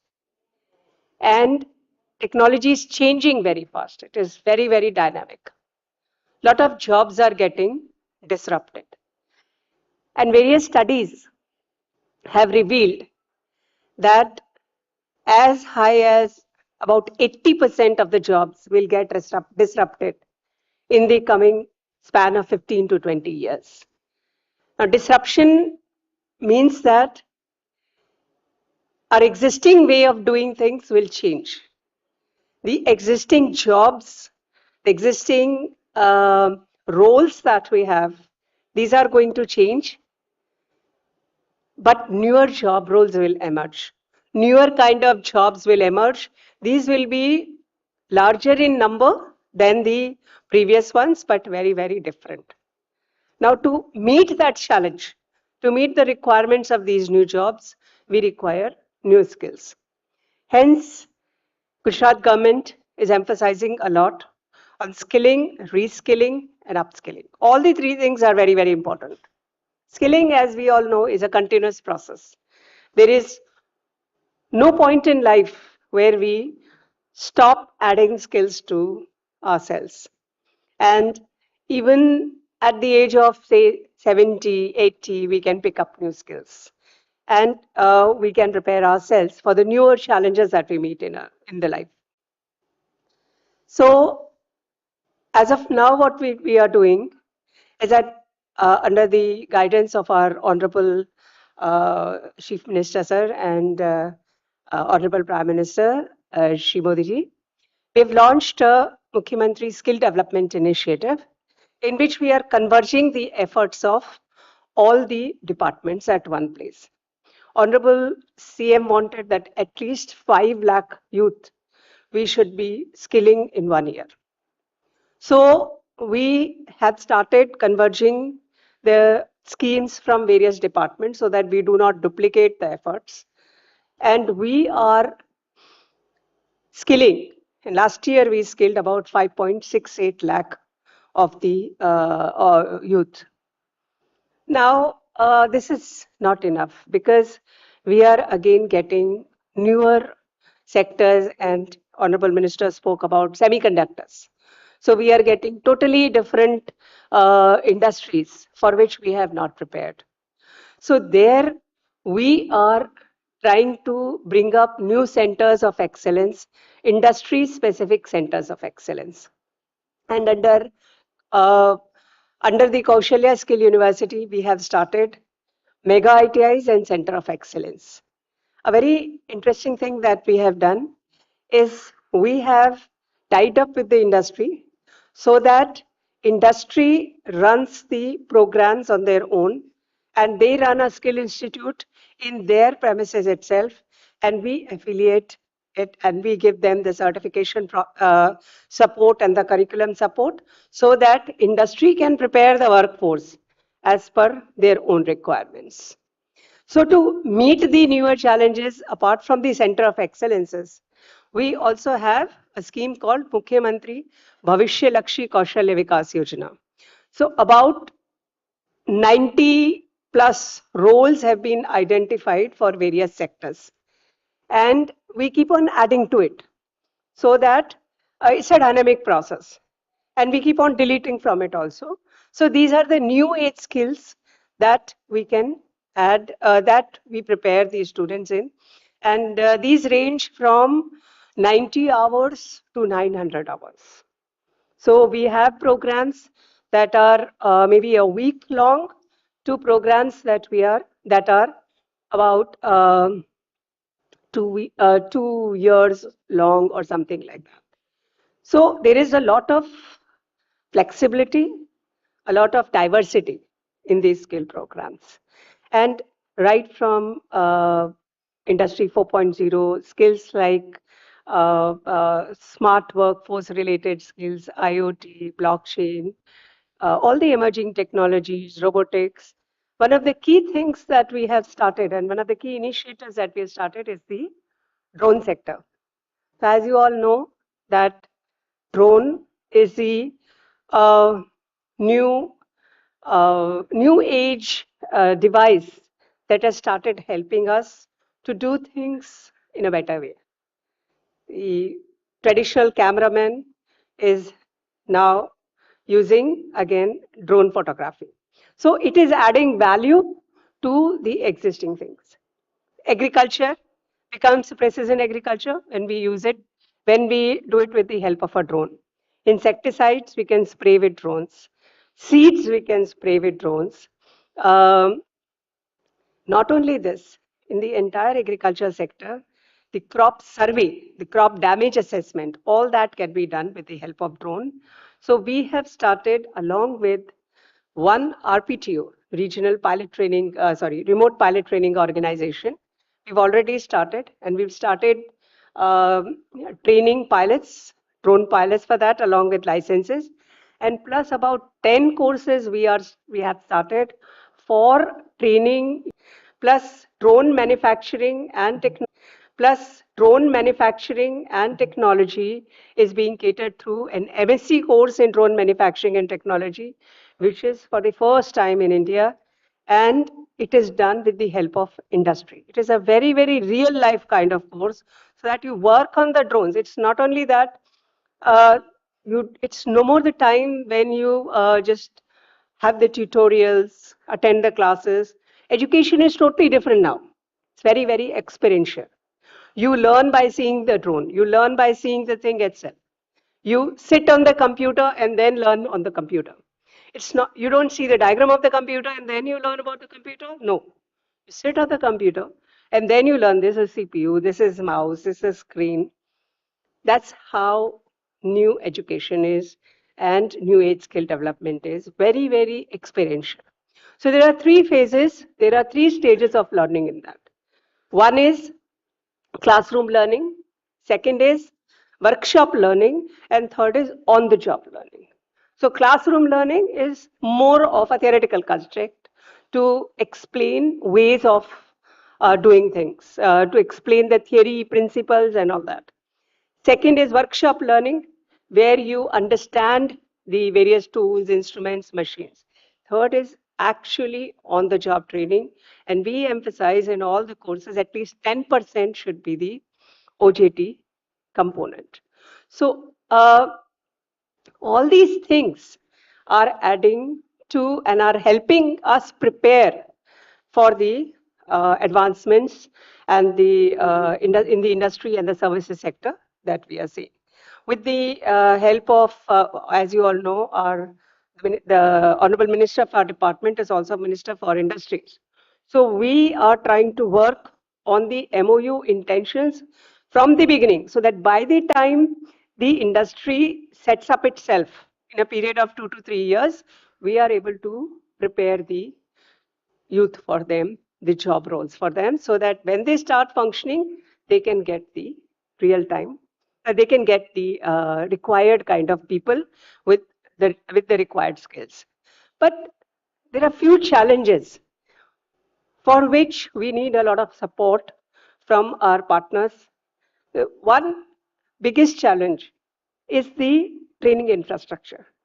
Government, as you all know, Government of Gujarat had the budget of Government of Gujarat in this sector before 3 years was only 12 rupees 1200 crore per year. Now it has increased to 2600 per crore. This shows the importance the Government of Gujarat is giving to this sector, and it is likely to increase further.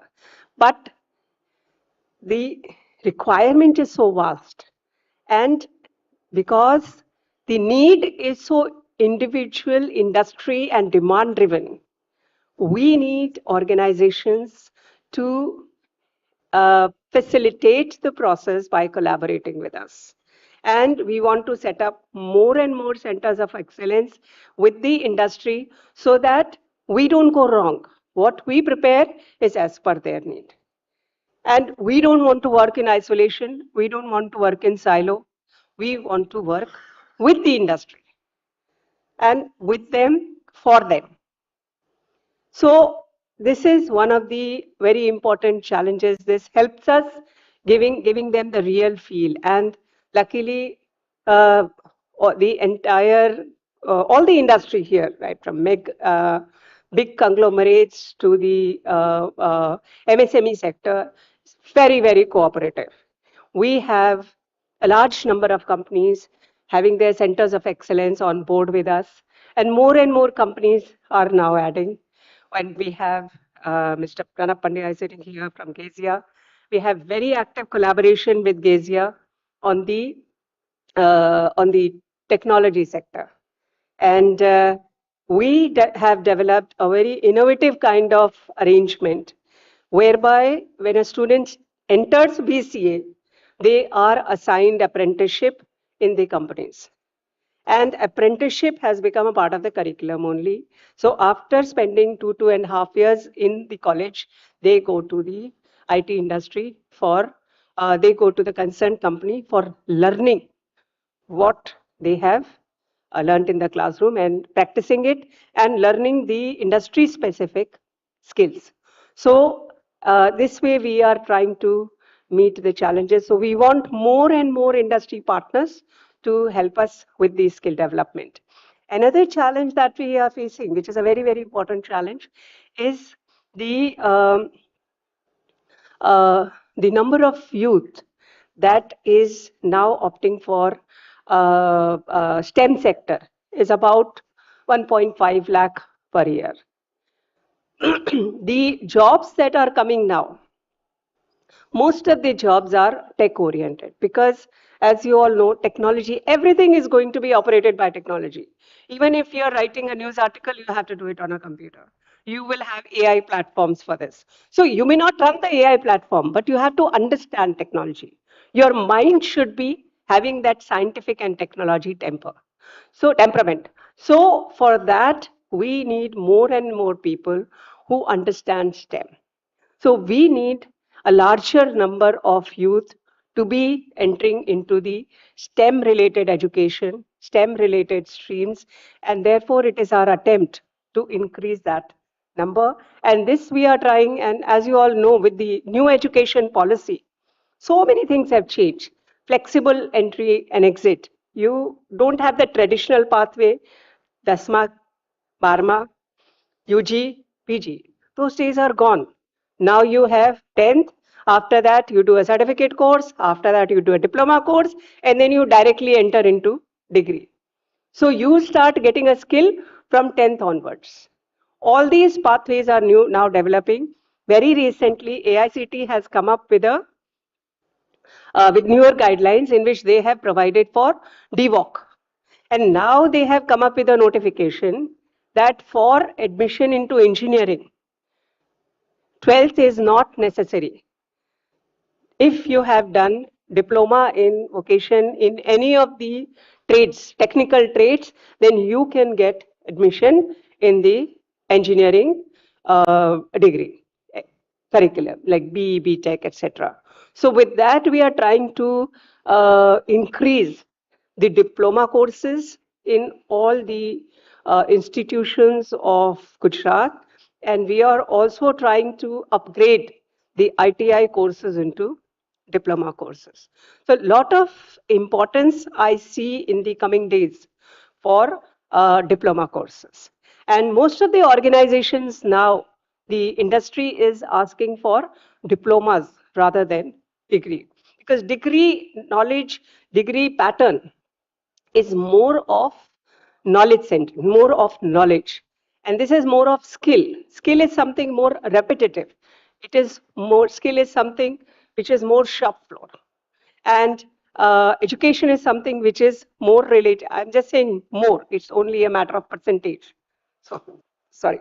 So, the line is very thin. So all these things now are helping us grow further and take the state on a higher growth trajectory. I'm thankful to the all our partners who are helping us in this process, and we sure. As Honorable Minister also mentioned, that our unemployment rate is the lowest in the country, and we want to take it further down and provide the industry with the employable youth, with the right kind of aspirational job for them. Thank you very much for a very, very patient listening. Thank you. Once again, thank you. Thank you, ma'am. I request you to please stay back for a while, and I would like to invite on stage Shri Bharat Gupta, CEO, Jagran New Media, and Rajesh Upadhyay ji, Editor-in-Chief, Jagran New Media, to felicitate ma'am by presenting a memento. And let's have a big round of applause for Anju Sharma ma'am. Thank you so much, ma'am, for highlighting on various skill development initiatives of Gujarat and for your guidance today. Thank you so much. And now I would request our panelists to please once again come on the stage, occupy their seats. We shall start with the discussion, continue it further. We invite on stage Sri Ananthakrishnan Balasubramaniam, CEO, Operations, Calrux Group, Wasimullah, Product Owner, Show My Parking, that is Ahmedabad Park. Shri Vinay Mehta, TEDx speaker and founder, CultureX.ai. Shri Vipul Patel, partner, Seed Investments, IIM Ahmedabad, CIIE. Shri Neerav Sharma, innovator and researcher, FMCG, and also a TEDx speaker. And our moderator, Shri Dhaval Sheth, partner, Grant Thornton Bharat LLP.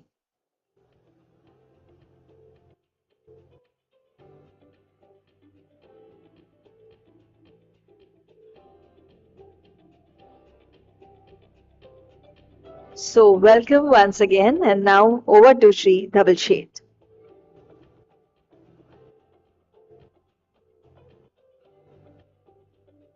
Uh, yeah, good evening once again. We are back to continue with the panel discussion. So we did close one of the questions, and now, Simbhai, there is one question which we would like to specifically ask you because you are in one of the businesses where we being in Ahmedabad also were not aware. This is mainly revolving around the emerging sectors in Gujarat. So, what are the emerging sectors in Gujarat that are driving the economic growth, and how has the state government supported the growth of these sectors? These are the two major questions where we would like to have your inputs. Sure. So basically, we have heard a lot about how government is doing for the startups, for the ecosystem, from Honorable Minister as well as Anju ma'am and other people as well. So it is not a only government job. I think it is a cumulative job of the businessmen, entrepreneurs, then government, and it is and that is why it is called an ecosystem, right? So everybody has to take a participant. Nobody can be spectator. Everybody is a player over here, and it is a all player game, right? If I talk about government schemes, so there are n number of schemes. You just need to figure out. You just need to knock the right door. Okay. Depending on your sector, depending on your startup or the thoughts. So it is as per my belief system, it is just a three-step process. If you think of something, okay. So first step is you think of something. The last step is it is done. Okay. Only you just need to do the intermediate step, that is an action. Okay. So in short, it is kun faya kun. So the translation of that, we have heard a lot of time this song kun faya kun kun faya kun. So it means ho ja or ho gaya. So it is just three-step process. You thought of something, it is done, and the intermediate step is there where you need to play your role. Okay, so you need to take some actions. You need to find out the resources in terms of the government grants. You need to find out the resources in terms of the startup benefits. So there are n number of startups coming out of Gujarat, and as sir mentioned, यहाँ के हवा में धंधा है, business है. Okay, so yeah, definitely, you just need to be positive. You just need to think in the right direction, and the things will automatically happen. Okay, so this is all about what I believe. So I'll just give my example. Before 6 months, we were thinking of starting that riverfront multi-level parking. Okay, uh, it was started. Okay, then I started thinking of issuing ticket for Atal Bridge. Okay, then it happened. Then I started thinking of doing a flower show. It happened. So it is just a three-step process. You think of something, okay, it is done, and the intermediate process is your action. So be positive and be a solution oriented rather than being a problem that creator. Okay. So definitely you will make your space in the ecosystem, and definitely you will get a love like this from all of you. Okay. So Wasim Bhai has very nicely, broken the word if possible into I am possible. This is an excellent way that it is just a three-step process where you think and it happens over a period of time where the government is extremely supportive and gives us all the facilities for the execution. So yeah, thank you very much for that. Vinay, you being an like I mentioned, a very young entrepreneur. I would like to understand from you in terms of the investment opportunities. We all have seen the last 20 years of Vibrant Gujarat also, the opportunities, the processes, and how it is more important for the businessmen, to invest and capitalize in this particular economy of Gujarat per se. I'm not taking India into consideration because we are just talking about Gujarat. Sure. Thank you so much, Dhaval bhai. Anju ma'am is here. While she's leaving, I just wanted to convey my gratitude. Guys, this is, I think, 2018, 2019. And while you are speaking about government opportunities, I think it was back then when I was just starting up, I got the opportunity to meet ma'am, and she's been super supportive to a lot of startups like ours. Thank you so much, ma'am. But just while probably we speak about investment opportunities, maybe let me take 30 seconds to also set the ground right for everyone. Guys, we've raised two rounds of pre-seed capital. Vipul is here. IAM has been one of our investors also. So one, we have gone through these journeys of raising startup grants where early in our lives, I'm speaking about, I think, the 2019 startup edition of Vibrant, where I ended up meeting PDPU and a lot of these incubators in the city. And they helped me with these 2 lakh grants. To us today, to a lot of emerging startup entrepreneurs, the concern is where do we get the right capital? I think today, capital is in abundance. It is not about resources, it is about resourcefulness, your ability to attract these resources. In a state of Gujarat, I don't think there is going to be any challenge to find these kind of opportunities. As an entrepreneur, let's see it this way, that there are 3 key arenas where you guys can go and probably raise capital. Just for my understanding, how many of you are entrepreneurs and how many of you are from media fraternity? How many of you are entrepreneurs here?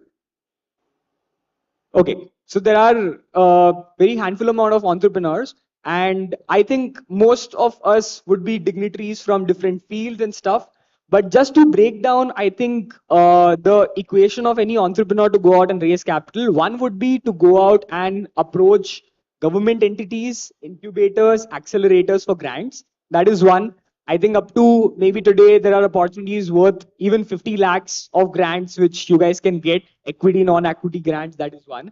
Second, go out and raise angels. Go out and raise from angels. We've done that. Culturex has 15 angel investors on the cap table. So we've gotten some unicorn founders, like the founders of JustPay, who has raised from SoftBank, would almost be worth, I think, what, $600 million in valuation. Both the founders are angels. I don't know if you guys know this stand-up comedian called Anubhav Singh Bassi. How many of you know this stand-up comedian called Bassi? Okay, a lot of them. So Bassi is also an angel investor in our company. IAM Ahmedabad came aboard as an investor. Then there are a lot of other angels. What I did to get these angels, I did 2 things. I didn't go when I needed the capital. I really built something super valuable. Guys, this is a thumb rule of investment, and I think I've learned this from my mentors, and I think Vipul can actually back this, that the best time to raise capital is when you really don't want it. So ironical, right? But the moment you are desperate, that is when nobody really wants to help you. Go out and build with whatever you have. The moment you can build something valuable, that is when you've shown your ability to really do something. For example, अगर मेरे को एक technology platform बनाना था, मैंने day 1 पे एक छोटा सा 50,000 रुपए का प्रोटोटाइप बनाया. उस पे मैंने लगभग 20 लाख रुपए की इन्फ्लुएंसर ट्रांजैक्शंस की. मैं जाता था फेसबुक के, ट्विटर के, इंस्टाग्राम के, ऐसे लोग जिनके फॉलोअर्स बहुत ज्यादा थे, उनके साथ कनेक्ट करता था. मैं जाके ब्रांड्स को मिलता था, और ये करते करते मेरी कंपनी की क्रेडिबिलिटी बढ़ती गई. तो जब मैं 2019-2020 के आसपास जाके कोई एंजल इन्वेस्टर को पिच कर रहा था, आइडिया नहीं था. So thumb rule of raising from angels is build substance, go out and speak with conviction that आप कुछ तो आपने थोड़ा किया है, आप उनके सपोर्ट से कुछ बहुत बड़ा कर सकते हो. That is second, go and raise from angels. Third is that अगर आपको ये पता है दैट आपकी इंडस्ट्री, जो भी इंडस्ट्री है, उसमें आपके जो भी यूजर्स हैं, वो आपके कोई स्ट्रैटेजिक पार्टनर बन सकते हैं. For example, you today want to create an alternate of a boat, right?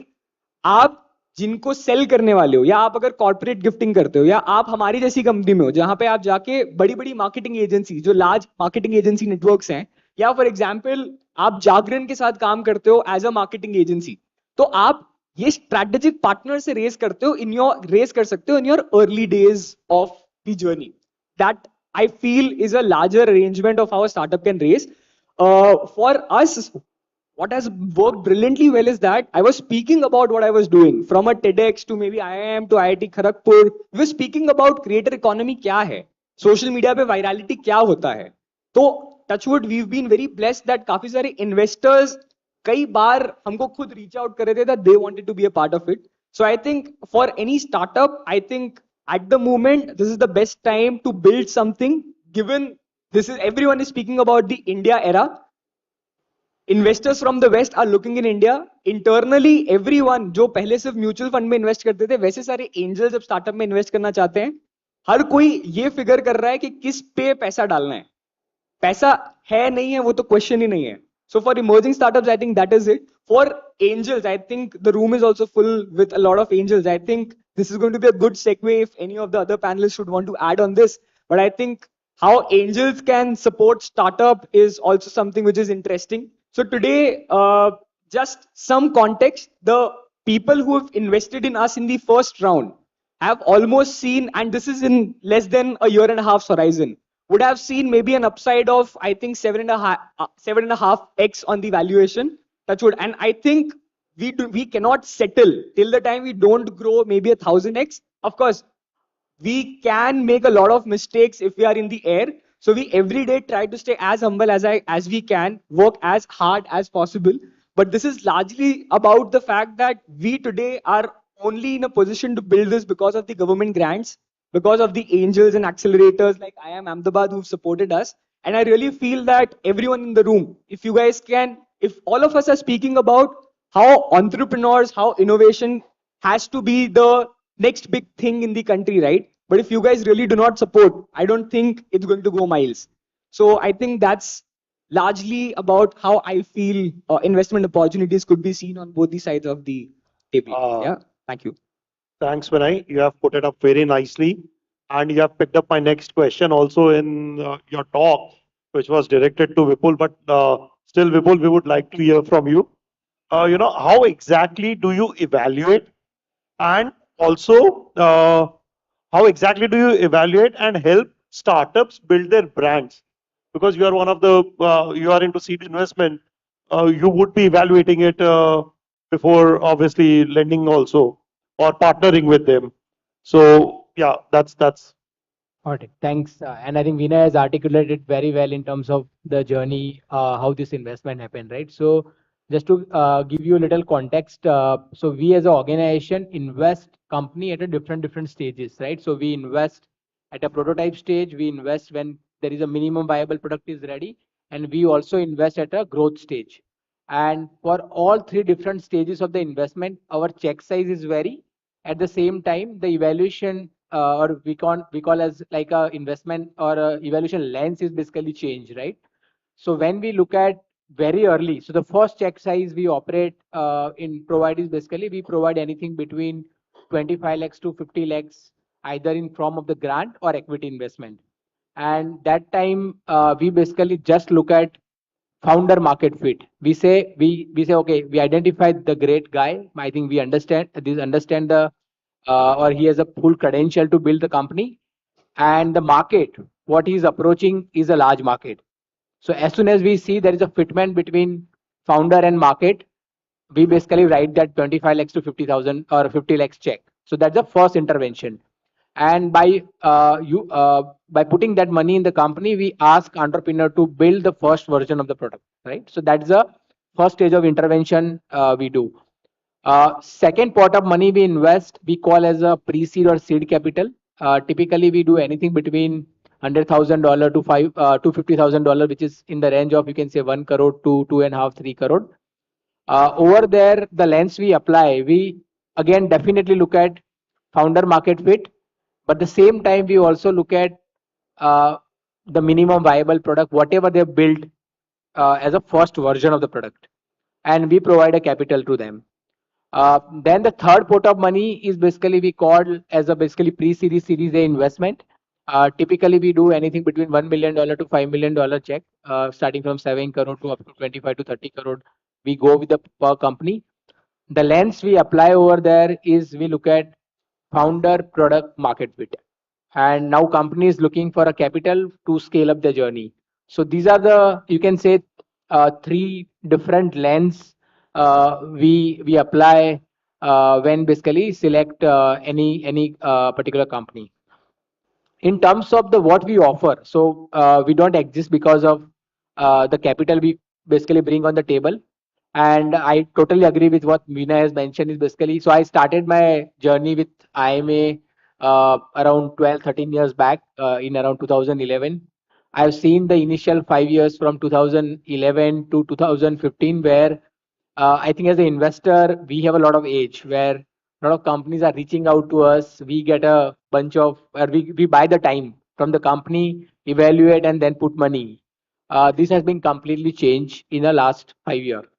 Today, there is a lot of capital available across all three stages I mentioned about. Uh, Convincing entrepreneurs. So there are 1,000 people who are building the company. Out of that, there are 100 at top, and 10 become might be a large company. Why that 10 company will come to you and take the money from you, where they have 1,000 other options available? That's the USP we are trying to build, and all the investor like us are also trying to build, because scenario has been completely changed. Lot of money is available. There are few entrepreneurs available. How you can catch, and that's why I think money is not only differentiator you can sell to any entrepreneur.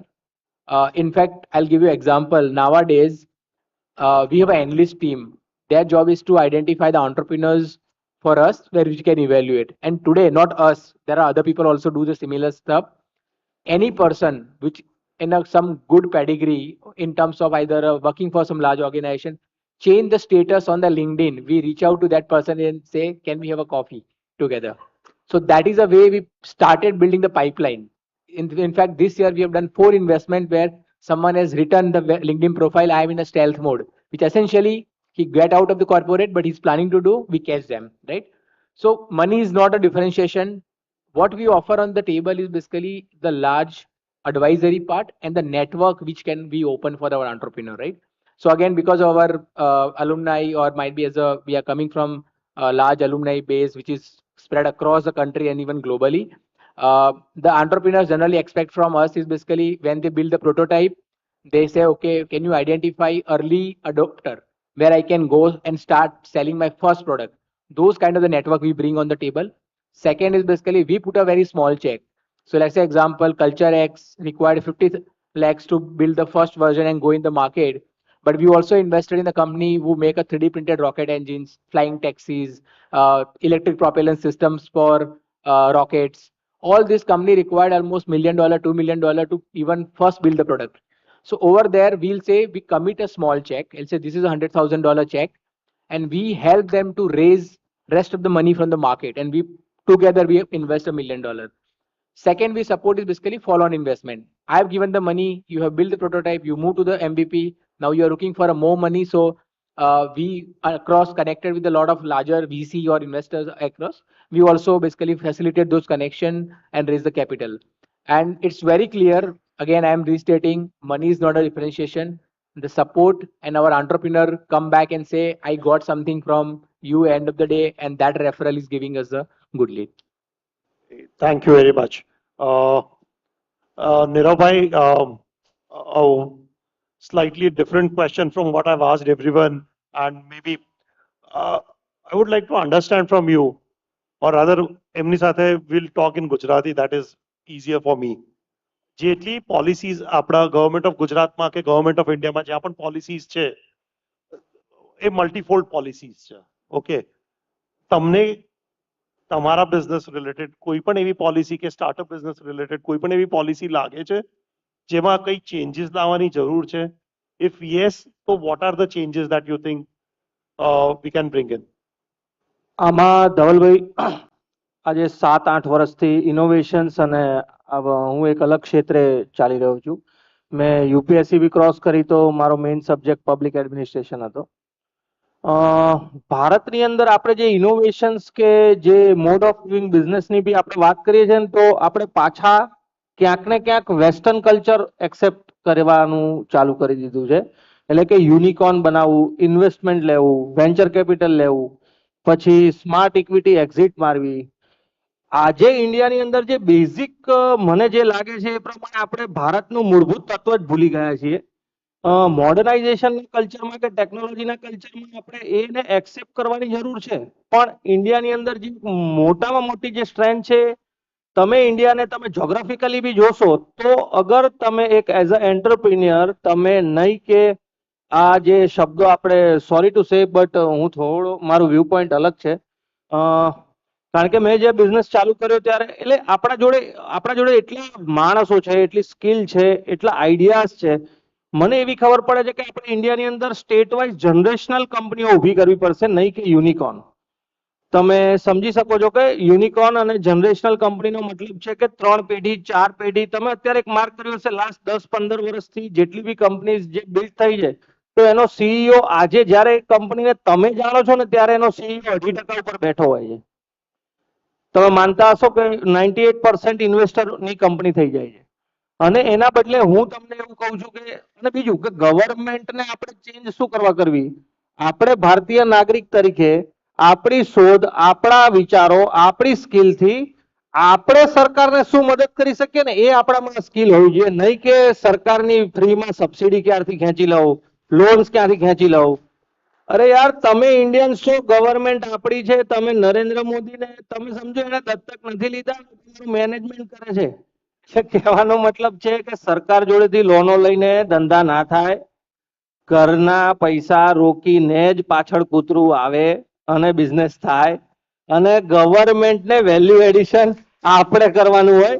ગવર્મેન્ટને એ લોકો આપણે એમ કહેવા જોઈએ કે આ મારો ભારતનો છોકરો આજે આ લેવલ ઉપર પહોંચ્યો છે અને એ પ્રેઝન્ટ કરી શકે યુએસ ને કે યુકે ને કે યુએઈ ને કે ઇન્ડિયાની અંદર આ સ્કિલ છે અને આ છોકરો જોઈ લો. તમે પ્રણવ મિસ્ત્રીનું નામ સાંભળ્યું છે, આજે સેમસંગ નો બાપ થઈને બેઠો છે. એવી રીતના ઇન્ડિયામાં કેટલા એન્ટરપ્રિન્યોર્સ અને કેટલા યંગસ્ટર્સ છે કે જે લોકો એની સ્કિલથી આજે વર્લ્ડ વાઇડ એના અંદર જેમ સરે કીધેલું ગાર્ડન સરે કે આજની તારીખમાં આઈબીએમ થી લઈને બધી જગ્યાએ તમે ફેસબુક જુઓ, ઇન્સ્ટાગ્રામ જુઓ, વોટ્સએપ જુઓ, ક્યાંય બી કોઈ બી આઈટી સેક્ટરની અંદર 70% સ્કિલ આપણી છે. તો વાય આપણે શું કરવા લિવાઇસ નું જ પેન્ટ ગમે છે ભાઈ, એનું કાપડ તો મફત લેવું જ છે. સમજ્યા તમે?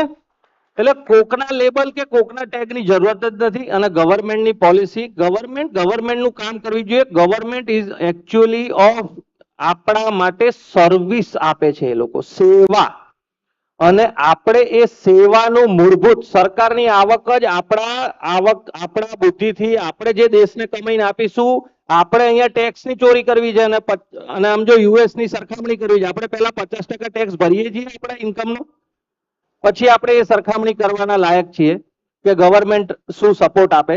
કહેવાનો મતલબ છે કે 50% આજે કોઈ બી કન્ટ્રીની અંદર જેટલા બી તમે ડેવલપિંગ કન્ટ્રી જુઓ છો તો એ લોકો એના દેશ માટે કંઈક ના કંઈક રીતે કમાઈ એના દેશને 50-50, 40-40% ટેક્સ ચૂકવે છે. એના બાદ કહેવાનો મતલબ સરકારની જોડે તમે હારા લાગો કે મને કંઈક આપો. એના બદલે અત્યારે પહેલા આપણે સસ્ટેનેબલ ગ્રોથ તરફ જવાની જરૂર છે. આપણા જે યંગસ્ટર યુથ છે એને તમે જુઓ કે આજે આપણું ઇન્ડિયા 60% ઉપર યુથ કલ્ચર છે આપણી જોડે, 25 to 35 ની એજ ઉપર, એટલે 90s કિડ્સ વધુ છે આપણી જોડે. તો કહેવાનો મતલબ છે કે એને નહીં કે હવે આ છે ને ખબર નહીં કુદરતી ઇન્ડિયાની અંદર ચાલતું રહે છે વર્ષોથી કે આપણે વેસ્ટર્ન કલ્ચર ઉપર એટલા જ ફોકસ થઈ ગયા છે. એક જમાનો હતો કે એન્જિનિયર જ બનાવો, પછી ડોક્ટર બનાવો તો એમાં બધું લોસણવાર નાખ્યું, પછી ફાર્મસી તો ફાર્મસી જ કરી નાખ્યું. હવે અત્યારે નવો ટ્રેન્ડ આવે છે આઈટી, જેને જુઓ આઈટી. આ બી એક જો વધારે પડતા છોકરાઓ બી આઈટી કરશે ને તો બી લોચો છો. પછી કાલ સવારે સમજો કે આ જ સોફ્ટવેર બધા જેને કહેવાય કે 99 રૂપિયામાં 1 કલાકમાં મળશે એવું થઈ જશે જેમ આજની તારીખમાં. એટલે દરેક વસ્તુની તમારી પર્સનલ સ્કિલ હોય એની ઉપર તમે ફોકસ કરો એવી જરૂર નથી. તમને અગર ટેક્સટાઇલમાં એટલે કે તમને સારો શર્ટ સીવતા આવડે છે ને તો બી તમે જેડબ્લુ બની શકો છો. એવું જરૂરી નથી કે તમને ડ્રોન ઉડાડતા આવડે તો જ તમે કંઈક કરી શકો છો. એટલે તમે ભારતની અંદર વિશેષ રીતના બિઝનેસીસ છે, વિશેષ રીતના રિસોર્સિસ છે, આપણી જોડે ઘણી બધી વસ્તુઓ. બીજું કે આપણા વેદ પુરાણ ગીતાને સમજો, ક્યાંય MBA કરવાની જરૂર નહીં પડે. IIM હોય કે ઓક્સફોર્ડ યુનિવર્સિટી થી બી આગળ આજે ભાગવત ગીતા જો તમને હમણાં શું છે, આપને આપણું જ નથી ગમતું, બધાનું ગમે છે. એટલે મારું સર થોડું વ્યૂ પોઈન્ટ આવો રહેશે. આઈ થિંક નીરવભાઈ, તમને મેં રાઈટ ક્વેશ્ચન પૂછ્યો, અને નોટ દેટ તમારો વ્યૂ પોઈન્ટ અલગ છે, પણ this was a diverse thought, and I am sure કે અહીંયા જેટલા પણ બેઠા છે એમના કોઈના મગજમાં આ થોટ નહીં આવ્યો હોય. And that is why maybe at 31, like you said, you have 7 or 8 companies already that you are owning. આજે સર મને 8 વર્ષ થયા. 7 આપણે જે હમણાં વાત કરતા હતા ને કે ઇન્વેસ્ટમેન્ટ કઈ રીતે લેવાય ને આ તે, મારા ફાધર ક્લાસ 1 હતા. મારા ફાધરે મને એવું કીધેલું કે એટલે મેં યુપીએસસી 2012 માં જ્યારે ક્રોસ કર્યું ને તો મેં ના પાડી કે મેં પપ્પા તમારા ઈચ્છા માટે થઈને મેં યુપીએસસી ક્રોસ કર્યું છે, પણ મારે આઈએસ કે મારે કોઈ જોબ નથી કરવી. એટલે મને કે કેમ? એટલે એને ખબર કે મારી સ્કિલ છે. આજે 7 વર્ષની અંદર સર આજે સમજો કે તમારામાં પાત્રતા હશે ને તો સ્થાન તો લોકો આપશે, સ્થાન માગવાની જરૂર નથી પડતી.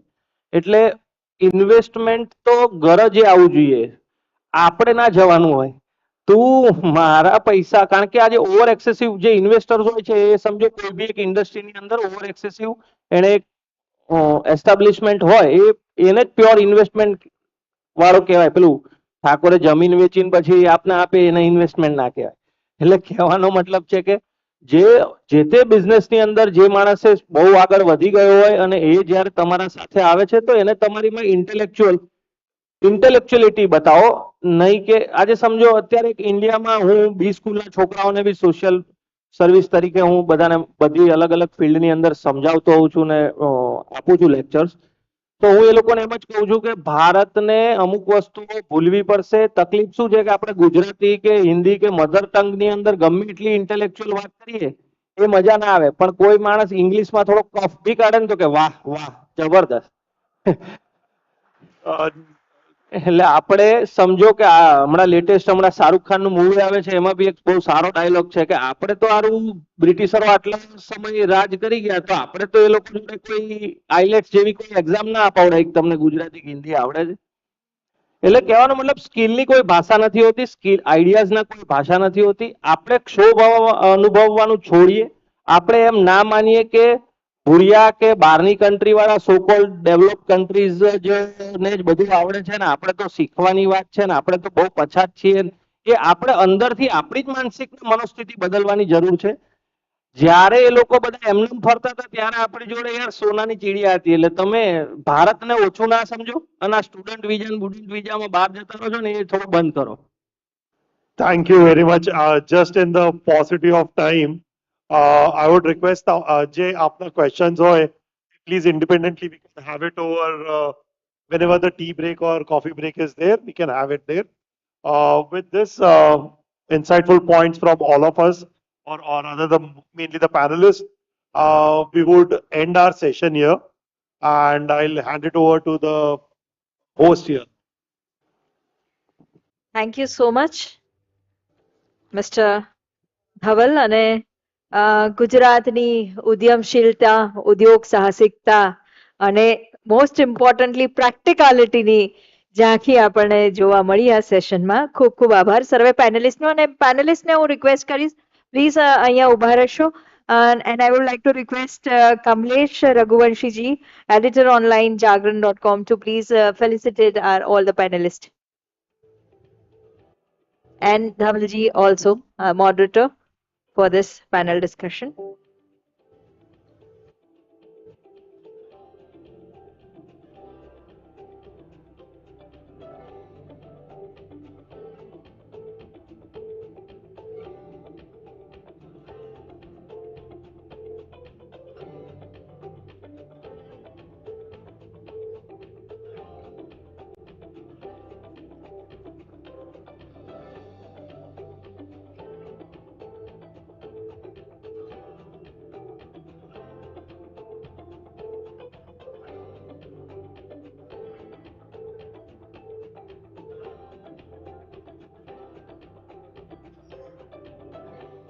એકવાર જોરદાર તાળીઓ થઈ જાય બધા પેનલ્સ માટે. આ પેનલ ડિસ્કશન પછી આપણે એક કીનોટ સ્પીકર છે અને ત્યારબાદ વિલ હેવ ટી બ્રેક અને એના પછી આપણે માનનીય મુખ્યમંત્રી શ્રી આપણી વચ્ચે પધારવાના છે. અવોર્ડ સેરેમની થવાની છે તો સૌ આપણે તેના માટે ઉત્સુક છીએ.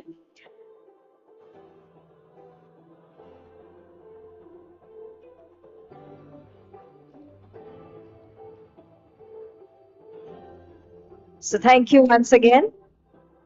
And now I would like to invite on stage our keynote speaker, Shri Pranav Pandya, Chairman and Managing Director, Gujarat Electronics and Software Industries Association, that is GESIA, to talk on empowering IT industry of Gujarat.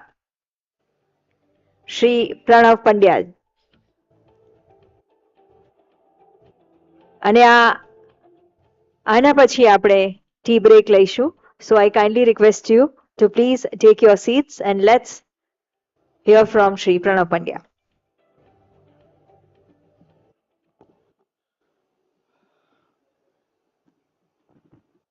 Good evening. I think it's already a tea break here. That's what I see.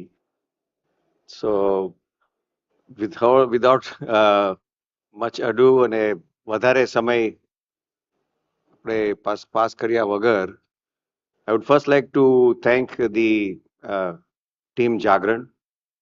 એ લોકોને congratulate પણ હું કરી રહ્યો છું. એ લોકોનું first year successfully પત્યું એ બાબતે. Having said that, મને મારી આઈટી જર્ની અને ગેશિયા એટલે કે Gujarat electronic and software industry association તરીકે અમે લોકો શું અહીંયા અનુભવ્યું છે અને આ સંસ્થા થકી શું કામ કરી રહ્યા છીએ એ જણાવવાની વાત થઈ હતી. સો in that context, I'll be shedding some light on what the IT industry or the technology industry per se in the state is. આપણા રાજ્યમાં સૌથી પહેલા તો ખાસ મારા બાબતે મારે જણાવવાનું કે my journey with this technology fraternity or the technology ecosystem started in 1990. લગભગ 32 વર્ષ ઉપર 33 વર્ષ ઉપર થઈ ગયા છે મને આ ક્ષેત્રમાં. અને હું પોતે ભણ્યો ઇલેક્ટ્રોનિક એન્જિનિયરિંગ અને મારા કોર્સની અંદર જ એ વખતે I am talking of late 1980s ત્યારે પણ એમ્બેડેડ સોફ્ટવેર હતું, ત્યારે પણ માઇક્રો પ્રોસેસરને પ્રોગ્રામિંગ થતા હતા, ત્યારે પણ આર્ટિફિશિયલ ઇન્ટેલિજન્સની વાતો હતી અને જેને આપણે આઈઓટી કહીએ છીએ અને અમે લોકો ઓટોમેટેડ સેન્સર બેઝ મશીન્સ અથવા સેન્સર બેઝ ડિવાઇસીસની વાત ત્યારે પણ કરતા હતા. એનું સ્વરૂપ બદલાયું છે, એનું એપ્લિકેશન્સ બદલાણી છે, એની એક્સેપ્ટેબિલિટી બદલાણી છે ખાસ તો. બીજો મુદ્દો કે હું ગુજરાતમાં જ ભણ્યો, બોમ્બે ગયો થોડું આગળ ભણતર કરવા માટે, પછી પાછા આવ્યા. પણ એક ગુજરાત મિસિંગ ધી આઈટી બસ મારા મત પ્રમાણે મિસનોમર છે. આપણે સતત બોલે રાખીએ છીએ માનીને કે ભાઈ કમ્પેરિઝન કરીએ છીએ બેંગ્લોર સાથે, મુંબઈ સાથે, ટુ એન એક્સટેન્ટ દિલ્હી સાથે. એસેન્શિયલી મેટ્રોઝ એવી આપણા 4 મેટ્રોઝ અને ખાસ કરીને બેંગ્લોર, પૂના એ બધી જગ્યા એવી હતી કે ત્યાંથી લોકો જે અમેરિકા કે યુરોપ ગયા હતા ભણીને, અને એ વખતે જ્યારે એક વેવ થયું પરદેશમાં કે ભાઈ આઉટસોર્સિંગ શક્ય છે, જેને અત્યારની ભાષામાં આપણે લોકો ગ્લોબલ કેપેબિલિટી સેન્ટર કહીએ છીએ. I will be touching base on that letter. ત્યારે આ જ લોકો જે પોતે બેંગ્લોરના હતા કે મુંબઈના હતા કે હૈદરાબાદથી હતા કે પૂનાથી હતા, એ પાછા ગયા અને ત્યાં એસ્ટાબ્લિશ કર્યું પોતાના જ વર્તુળમાં અને પોતે જે આલ્મા મેટરમાંથી ભણ્યા હતા ત્યાંથી જ છોકરાઓને લઈને આગળ ઇન્ડસ્ટ્રીઝ ને આઈટી ને ટેકનોલોજીની ક્ષેત્રમાં આગળ વધ્યું એ જગ્યા.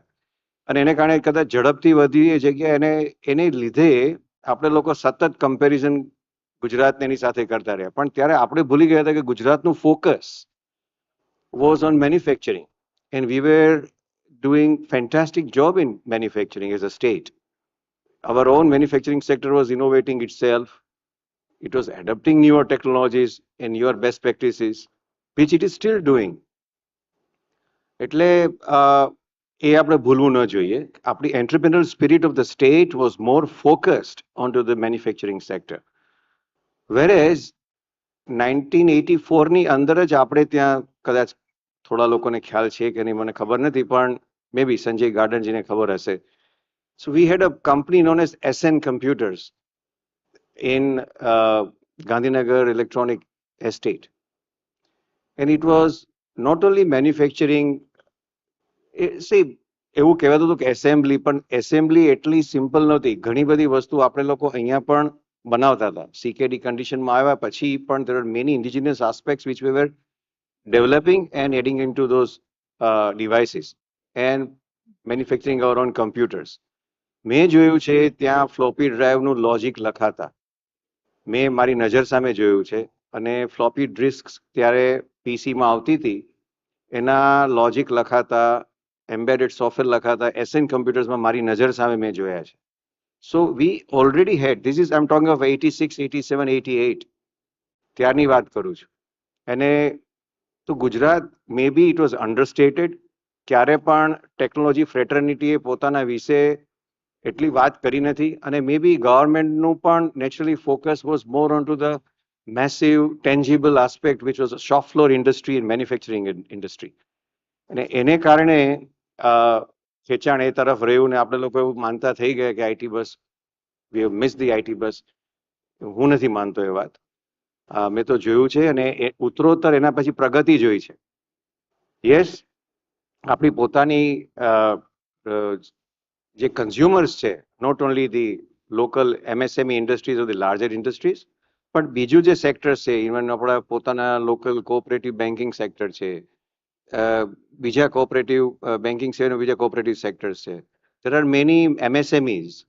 એ લોકો પણ ધીરે ધીરે ટેકનોલોજીને પોતાના મેન્યુફેક્ચરિંગ સિવાય બીજી ફંક્શનાલિટીમાં પણ એડપ્ટ કરતા થયા. અને એને કારણે આપણે ત્યાં આપણા રાજ્યમાં 4 શહેરો, તમે એક ડિસ્ટિંક્ટ પિક્યુલારિટી જોજો, અમદાવાદ, બરોડા, સુરત અને રાજકોટ, આ 4 એક ઇન્ડસ્ટ્રીયલ હબ છે. એની પોતાની એક આની આજુબાજુમાં એક ઇકોસિસ્ટમ છે.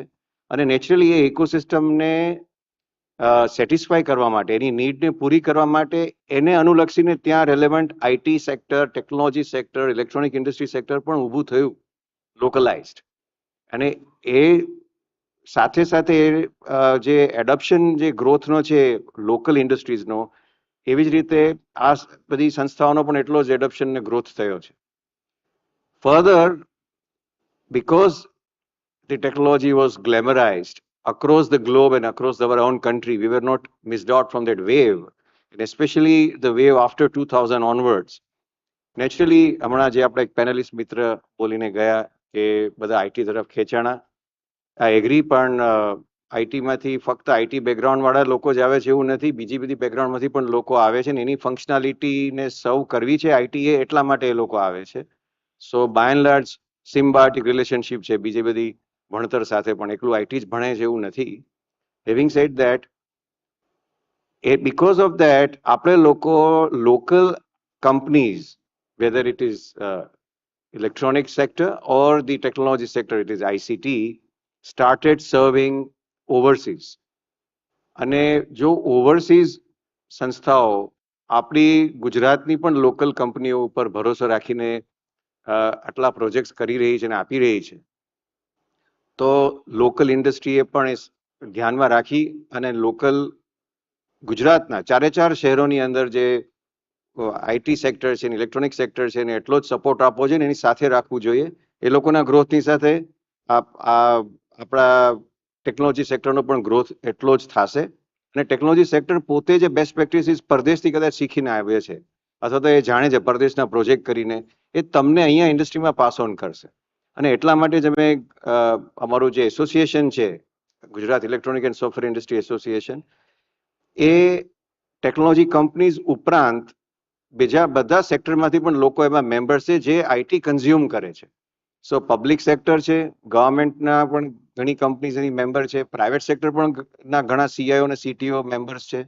અને આ બધા શું કન્ઝ્યુમ કરવું, કેવી રીતે એ લોકોના ચેલેન્જીસ છે એને અમારે એઝ અ સોલ્યુશન પ્રોવાઈડર કેવી રીતે રિઝોલ્વ કરવા, આ બધું પણ ધ્યાનમાં રાખીને આગળ ચાલીએ છીએ ને એના કારણે જ અમે લોકો ડિજિટલ મેનેજમેન્ટ કોન્ક્લેવ કરીને આખો એક પ્રોગ્રામ બનાવીએ છીએ wherein we bring education sector, academia કે જે અમારો massive man power resource provider છે. As Manju Mehta was speaking in terms of skilling and finishing school, continuous collaboration ચાલે છે. પબ્લિક પ્રાઇવેટ સેક્ટર અને ટેકનોલોજી સેક્ટર બધા ભેગા થઈને ડિજિટલ મેનેજમેન્ટ કોન્ક્લેવમાં લિટરલી ઇન્ટ્રોસ્પેક્શન કરીએ છીએ, ઇન્ટરેક્શન કરીએ છીએ. અને એડોપ્શન જે થયા છે આપણા રાજ્યમાં પ્રાઇવેટ ઇન્ડસ્ટ્રી દ્વારા, પબ્લિક દ્વારા, એની પણ ચર્ચા થાય છે live કેસીસની. Just to give you some figures, 10,000 plus technology, 25,000 plus technology entities when I consider electronic industry also along with us. And roughly around 5 lakh plus direct and indirect people are involved in the industry. Almost around, we are probably with the entire sector together, if I put it, and that is the MSME part of the technology sector I'm putting together, we are touching almost around 2 billion USD as a revenue combined. So it is one of the most understated, but one of the most growing and fine-tuned and progressive entities that are there in Gujarat. Believe it, ગુજરાતના જ ચારે ચાર શહેરોની અંદર જ Angel investors બેઠા છે. આપણે લોકલ ઇન્ડસ્ટ્રીઝ, મેચ્યોર ઇન્ડસ્ટ્રીઝના લોકો જ ઇન્વેસ્ટ કરે છે સ્ટાર્ટઅપ્સને, ટેકનોલોજી સ્ટાર્ટઅપમાં. ઘણી ઇન્ડસ્ટ્રી પોતાની અંદરથી જ સ્પિન ઓફ કરે છે tech startups. So this is happening in the state.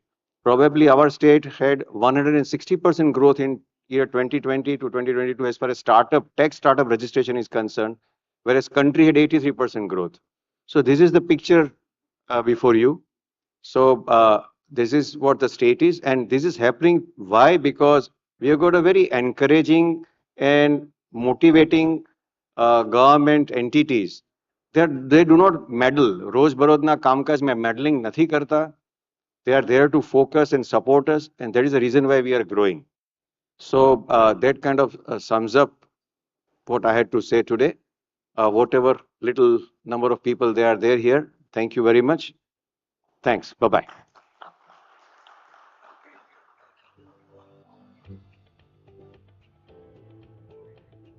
Thank you, Pranavji. And I would like to request Sri Gaurav Arora, COO, Jagran New Media, to felicitate Sri Pranav Pandya. Thanks for enlightening us on the subject, empowering IT industry of Gujarat. તાળીઓથી વધાવી લઈએ પ્રણવજીને. અને હવે એક નાનકડો tea break અને ત્યારબાદ આપણે સૌ સજ્જ થઈશું આપણા અવોર્ડ સેરેમની માટે. માનનીય મુખ્યમંત્રી શ્રી પણ આપણી વચ્ચે પધારવાના છે અને એની પહેલા આપણે સાંભળવાના છીએ જય છનારિયાને, જે હાસ્ય કલાકાર છે, તેમના તરફથી પણ કેટલીક પ્રસ્તુતિ આપણે માણીશું. તો we shall reassemble quickly in this hall and let's break for the tea. Thank you so much.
कम हो जाएगी खींच ले।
हेलो।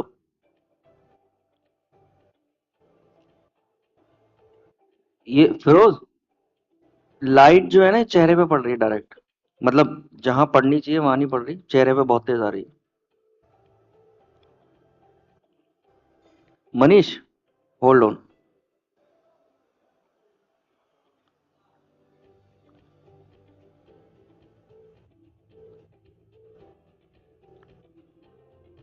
पहले से तो ठीक है बट एक लाइट तेज आ रही है अभी।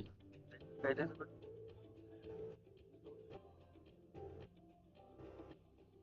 जो कागज में पढ़ना है।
Manish.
Hello.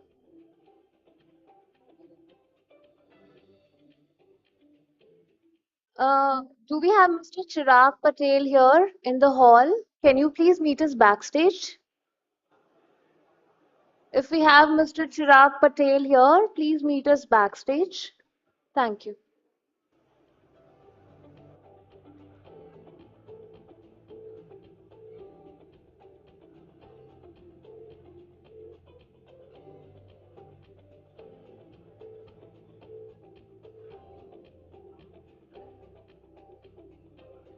Hello. Check one. Hello. Hello.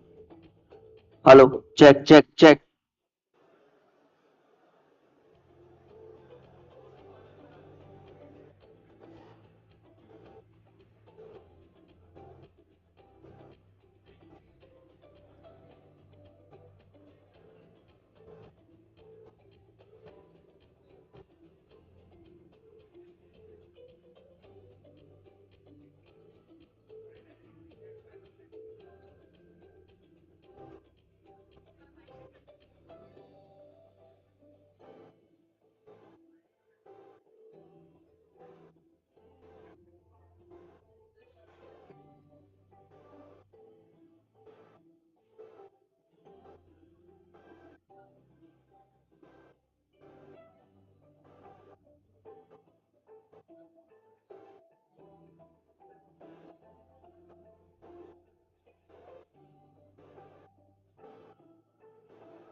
Hello. Hello.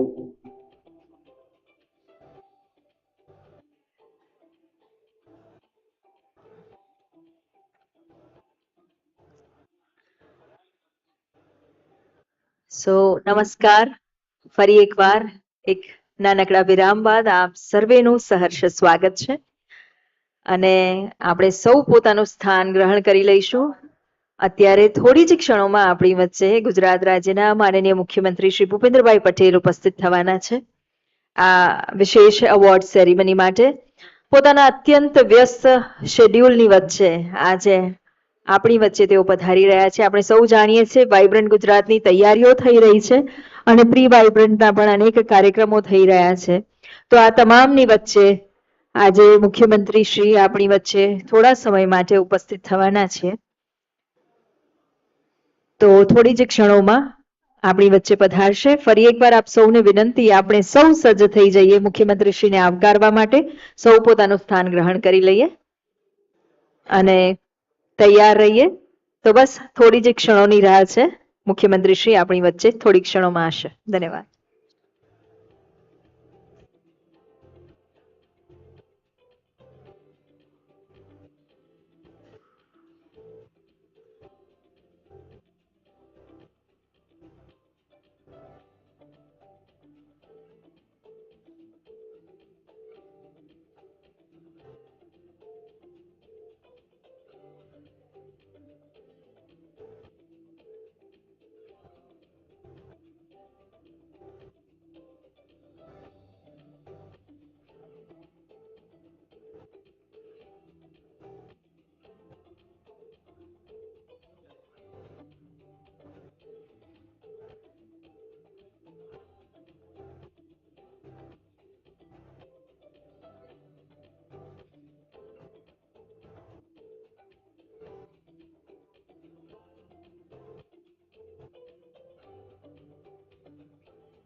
Gujarat રાજ્યના માનનીય મુખ્યમંત્રી શ્રી ભૂપેન્દ્રભાઈ પટેલને સહર્ષ આવકારીએ છીએ. આપણી વચ્ચે માનનીય મુખ્યમંત્રી શ્રીનું પદાર્પણ થઈ ચૂક્યું છે. જાગરણ ન્યૂ મીડિયા સહર્ષ સ્વાગત કરે છે માનનીય મુખ્યમંત્રી શ્રીનું. ગુજરાતી જાગરણ જેમ્સ ઓફ ગુજરાતના એવોર્ડ વિતરણના કાર્યક્રમમાં સહર્ષ આવકારીએ ગુજરાતના માનનીય મુખ્યમંત્રી શ્રી ભૂપેન્દ્રભાઈ પટેલને. અને સાથે જ મંચ પર આવકારીએ છીએ Shri Bharat Gupta, CEO Jagran new media, Rajesh ઉપાધ્યાયજી, એડિટર ઇન ચીફ, કમલેશ રઘુવંશીજી, એડિટર ઓનલાઈન, અને Gaurav Arora, COO Jagran new media.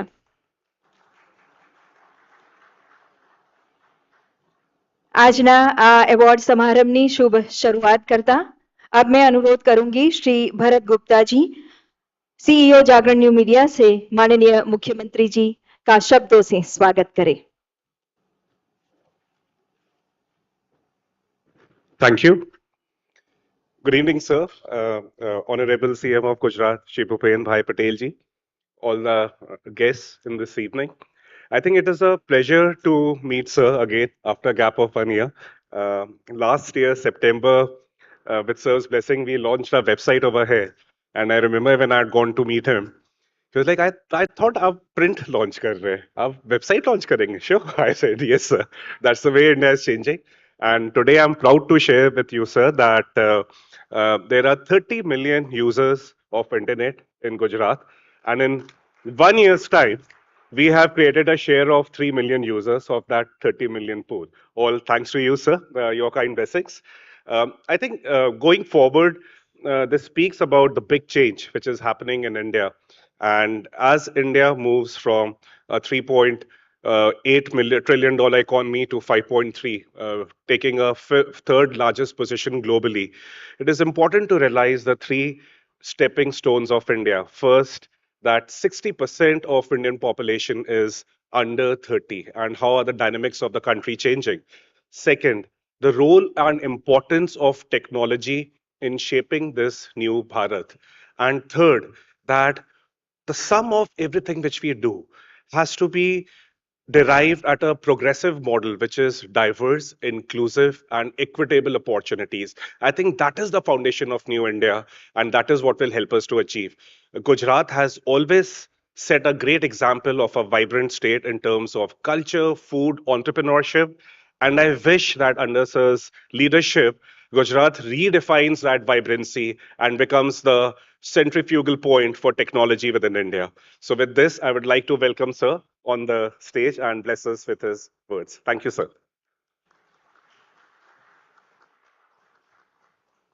Thank you Bharat ji. और आपसे मैं अनुरोध करूंगी कि माननीय मुख्यमंत्री जी का तुलसी के पौधे और मेमेंटो से आप स्वागत करें.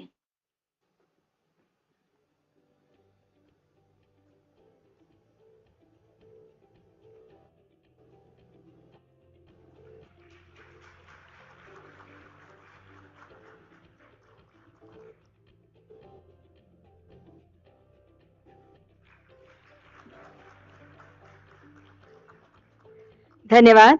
આજે જાગરણ ન્યૂ મીડિયા એવા જેમ્સ ઓફ ગુજરાત એવા પ્રતિષ્ઠિત વ્યક્તિ વિશેષને સન્માન કરતા ગૌરવ અનુભવે છે. વિવિધ કેટેગરીઝમાં સન્માન પ્રદાન કરવા માટે આજે ગુજરાત રાજ્યના માનનીય મુખ્યમંત્રી શ્રી ભૂપેન્દ્રભાઈ પટેલ આપણી વચ્ચે ઉપસ્થિત છે. ત્યારે આ કેટેગરીઝની શરૂઆત કરતા આપણે આમંત્રિત કરીશું સૌ એવોર્ડ વિનર્સને મંચ પર. સૌપ્રથમ mobility app startup of the year માટે શો માય પાર્કિંગ અમદા પાર્કના વસીમુલ્લાને આમંત્રિત કરીએ મંચ પર.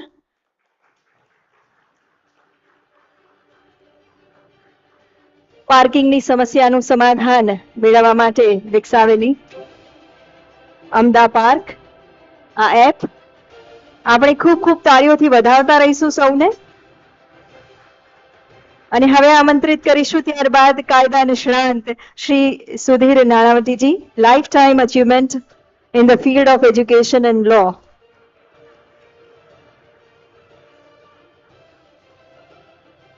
કાયદા અને એજ્યુકેશનના ક્ષેત્રે અનન્ય પ્રદાન જેમનું રહ્યું છે, જીએલએસ યુનિવર્સિટીના પ્રેસિડેન્ટ, સુપ્રીમ કોર્ટ બાર એસોસિએશનના તેઓ અનન્ય પ્રદાન, પ્રતિષ્ઠિત સંસ્થાઓ અને કમિટીઝના સભ્ય તરીકે રહ્યા છે. ખૂબ ખૂબ અભિનંદન. ત્યારબાદ આમંત્રિત કરીએ ફ્યુઝન ફિનસર્વના શ્રી ધર્મેન્દ્ર શર્માને મંચ પર.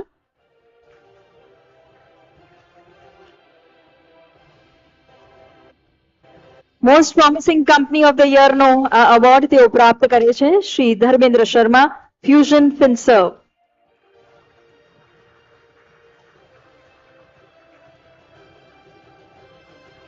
ત્યારબાદ શ્રી નકુલ શેર દલાલને મંચ પર આમંત્રિત કરીશું. Young leader of the year IP lawyer તરીકેનો એવોર્ડ જેમને પ્રાપ્ત થયો છે. એનએસ લીગલ ના founder, young leader of the year Shri Nakul Sher Dalal. ખૂબ ખૂબ અભિનંદન. આપણી તાળીઓનો ગડગડાટ સતત ચાલુ રાખીએ. ઇન્સ્ટા શિલ્ડના શ્રી સીએસ જાદવને મંચ પર આમંત્રિત કરીએ. ઇનોવેશન ઇન મેડટેક વેલનેસ માટે આ એવોર્ડ તેમને પ્રાપ્ત થાય છે.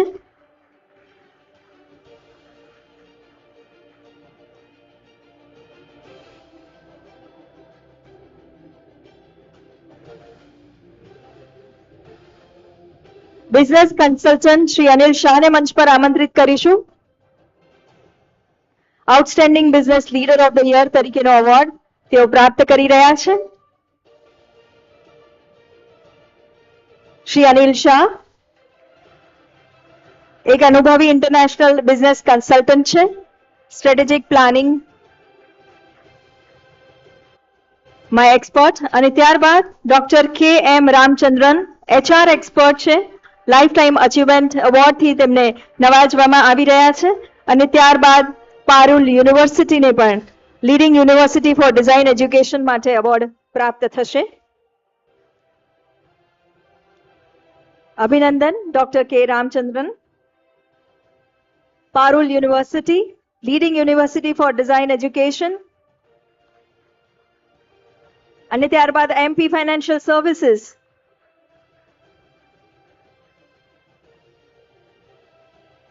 એક્સિલન્સ ઇન ઇન્સ્યોરન્સ સર્વિસીસ માટે શ્રી મિહિર પરીખ જેમને આ એવોર્ડ પ્રાપ્ત થઈ રહ્યો છે. ખૂબ ખૂબ અભિનંદન. મેક્સન રિટેલ એન્ડ ડિસ્ટ્રીબ્યુશન લિમિટેડ ના શ્રી રાજેશ ફ્રાન્સિસને મંચ પર આમંત્રિત કરીએ. Most promising company of the year government food આ એવોર્ડ તેમને પ્રાપ્ત થઈ રહ્યો છે. ખૂબ ખૂબ અભિનંદન. ત્યારબાદ સહર્ષ આમંત્રિત કરીશું ડોક્ટર મનીષ ખેતાનને મંચ પર. નોબેસિટી હેલ્થકેર ઇનોવેશન માટે best bariatric centre of Gujarat તરીકેનો એવોર્ડ ડોક્ટર મનીષને પ્રાપ્ત થાય છે. ખૂબ ખૂબ અભિનંદન. આપણે ખૂબ ખૂબ તાળીઓથી વધાવી લઈએ. આ એ દિગ્ગજો છે જેમણે અનન્ય પ્રદાન કર્યું છે અને જેના થકી ગુજરાતના વિકાસમાં પણ તેઓ પ્રદાન કરી રહ્યા છે.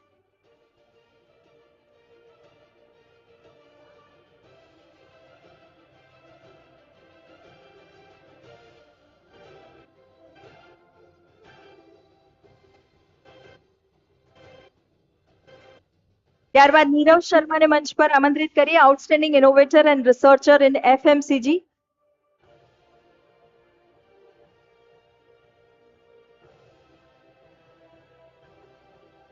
ખૂબ ખૂબ અભિનંદન.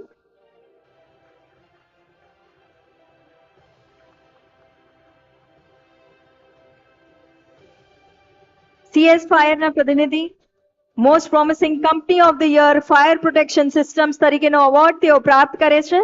આપણી સતત તાળીઓના ગુંજારવ સાથે આપણે વધાવી લઈએ આ સર્વે દિગ્ગજોને, આ સર્વે વ્યક્તિ વિશેષોને.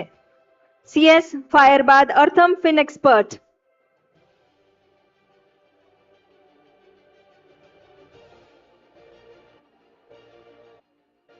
Outstanding wealth advisory company of the year તરીકે અર્થમ ફિન એક્સપર્ટને આ એવોર્ડ પ્રાપ્ત થઈ રહ્યો છે. મંચ પર આવકારીએ તેમની ટીમને. અને ત્યારબાદ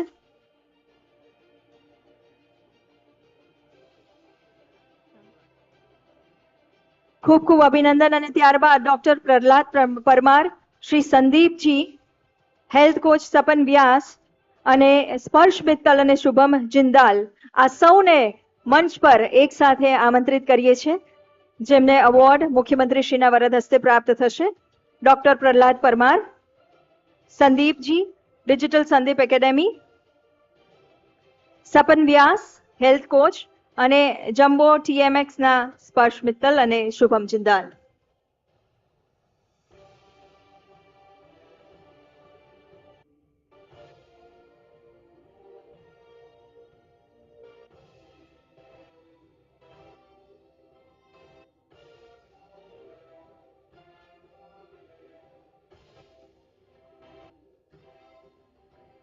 માનનીય મુખ્યમંત્રી શ્રી અત્યંત વ્યસ્ત શેડ્યુલની વચ્ચે આપણી વચ્ચે પધાર્યા છે, ત્યારે આપણા માટે ગૌરવની વાત છે કે સૌ આ મહાનુભાવોને તેઓ એવોર્ડથી નવાજી રહ્યા છે.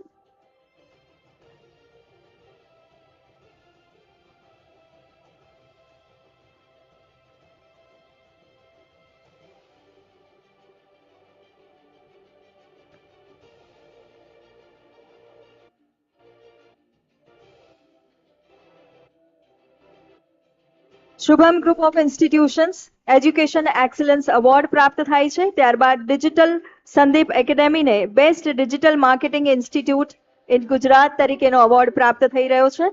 અને સપના વ્યાસ જેઓ હેલ્થ કોચ છે, તેમને હોલિસ્ટિક હેલ્થ એમ્બેસેડર તરીકેનો એવોર્ડ પ્રાપ્ત થઈ રહ્યો છે.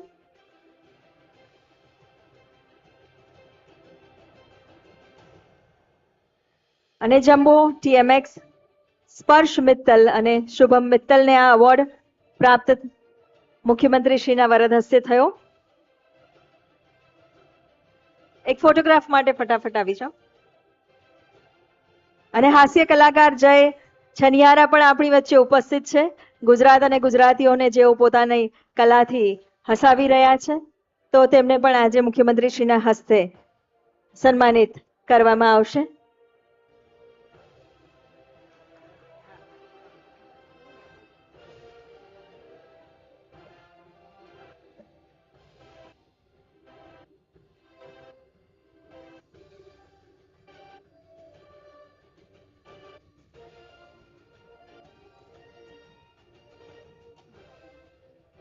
શરીરમાં ભલે 80% ડિસેબિલિટી હોય, પણ ચહેરા પરનું પોતાનું હાસ્ય પણ ઓછું થતું નથી. અને એ જ હાસ્યથી અન્યના ચહેરાઓ પર પણ હાસ્ય રેલાવામાં જે માહિર છે એવા શ્રી જવ, ખૂબ ખૂબ અભિનંદન. અને હવે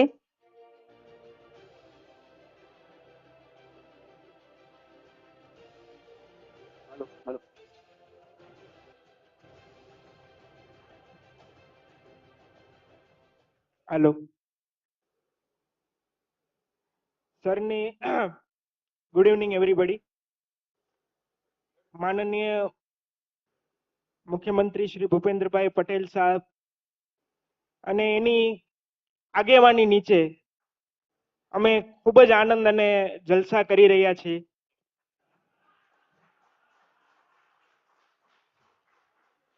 બસ ઈશ્વર આપને વધારેમાં વધારે આવું સારું કાર્ય કરવાની શક્તિ આપે અને અમારા સૌનું કલ્યાણ થાય આપના નેતૃત્વ નીચે, એવી ઈશ્વરને પ્રાર્થના કરું છું.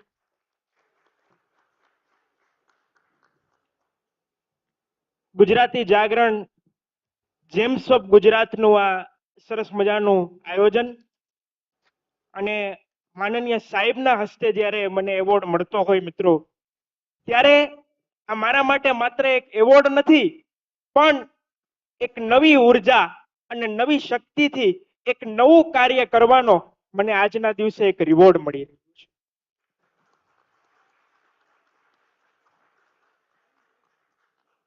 અને જે શેરે મને જય છનિયારા બનાવ્યો છે, એ આજે આપ સૌની વચ્ચે કહેવા માંગીશ कि जीने का मतलब मैंने मोहब्बत में पा लिया, जीने का मतलब मैंने मोहब्बत में पा लिया, जिसका भी गम हुआ उसे अपना लिया, आप रोकर भी गम को हल्का ना कर सके, आप रोकर भी गम को हल्का ना कर सके, मैंने हंसी की आड़ में हर गम को छुपा लिया.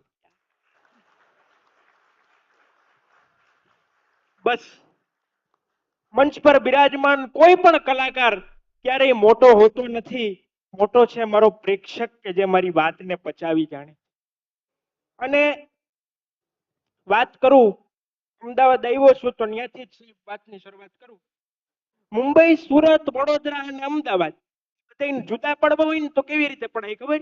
ચાલુ ગાડીમાં ચડી જઈને ઉતરી જાય ને એ મુંબઈ વાળા ખબર જ ના પડે ક્યારે ચડી ગયા ને ઉતરી ગયા. આપણે વિચાર કરવો પડે. ગાડી ઊભી રહે પછી ઉતરે ને એ વડોદરા ને સુરત વાળા. ગાડી ઊભી રહે, આખા ડબ્બાની અંદર આંટો મારી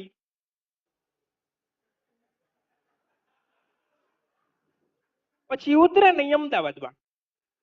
એટલે કોકનું છોકરું પોકરું રહી ગયું હોય ને તો ઘરે પહોંચાડી દે એમ સેવામાં. અમદાવાદ વાળા કોઈ કેળા ન ખાય, મજા આવી ગઈ મારી ગાડીમાં આવતો, આમની ગાડીમાં આવતો તો આગળના કાચમાં કઈ દેખાય જ નહીં. મેં કીધું સાહેબ કઈ દેખાતું જ નથી. મને કે જઈ તું ચિંતા કરમાં, મને બધું દેખાય. મેં કીધું તમને દેખાય જ સાહેબ, મને નથી દેખાતું. ભૂપેન્દ્રભાઈ બહુ સરસ જવાબ આપ્યો. મને કે જઈ એમાં એવું છે ને ગાડી બધાય બહુ માંગતા હતા. એટલે મેં શું કર્યું, મારા ચશ્માના જે નંબર હતા ને એ જ નંબરના કાચામાં ફિટ કરાવી દીધું. ખૂબ ખૂબ ખૂબ સરસ. અને આવું જ મનોરંજન આપણે આગળ પણ મેળવવાનું છે. ઝડપથી નીતિન જોશીને મંચ પર આમંત્રિત કરી લઈશું. નીતિન જોશી એક એવા વ્યક્તિ કે જે ક્ષેત્રમાં ગુજરાતીઓ હવે કાઠું કાઢતા થઈ ગયા છે. લેફ્ટનન્ટ કર્નલ નીતિન જોશીને પણ આજે એવોર્ડથી સન્માનિત કરવામાં આવી રહ્યા છે. મંચ પર આમંત્રિત કરીશું શ્રી નીતિન જોશીને. Iron man, ice man, Guinness બુકમાં નામ અને ગુજરાતી મિલ્ખા સિંહ તરીકેનું તેમણે બિરુદ મેળવ્યું છે.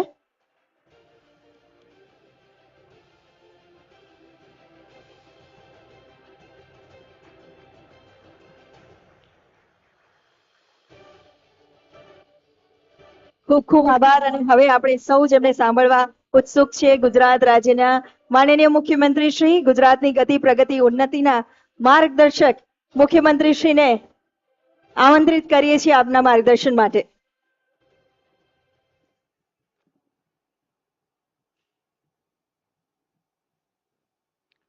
હાસ્ય કલાકારને સાંભળીને અમને સાંભળવા મુશ્કેલ પડે એટલે પછી જય શ્રી રામ. તૈયાર થઈ જવાનું છે ને?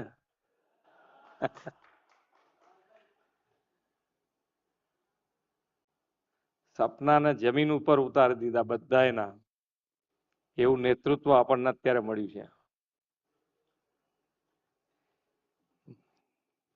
બધાને કેટલું એમ લાગતું હતું કે આ તો ભારતમાં થવું મુશ્કેલ.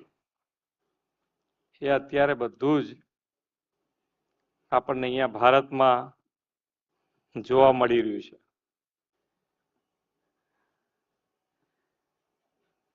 એટલે આમ સિરિયસ થઈ જવાની જરૂર નથી. આપણે હળવા મૂડમાં હવે તકલીફ નથી રહી ભારતમાં. હવે કોઈ પહેલા આપણને અહીંયાથી ફોરેન ગયા હોય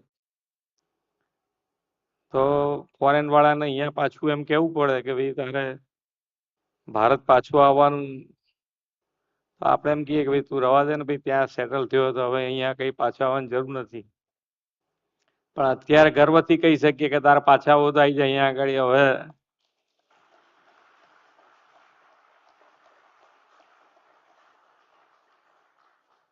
અને આ તમને બધાને તાલી પાડવાનું એટલે મન થાય છે કે હકીકત સાચી છે. પેલા આપણે શું થાય કે ભાઈ હવે સીએમ છે તો બોલે તો તાલી તો પાડવી પડે.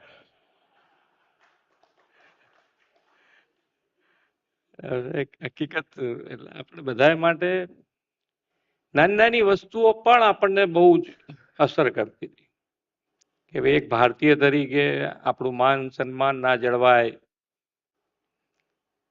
વિદેશમાં તો જાણે આપણને ક્યાંય ગણે નહીં.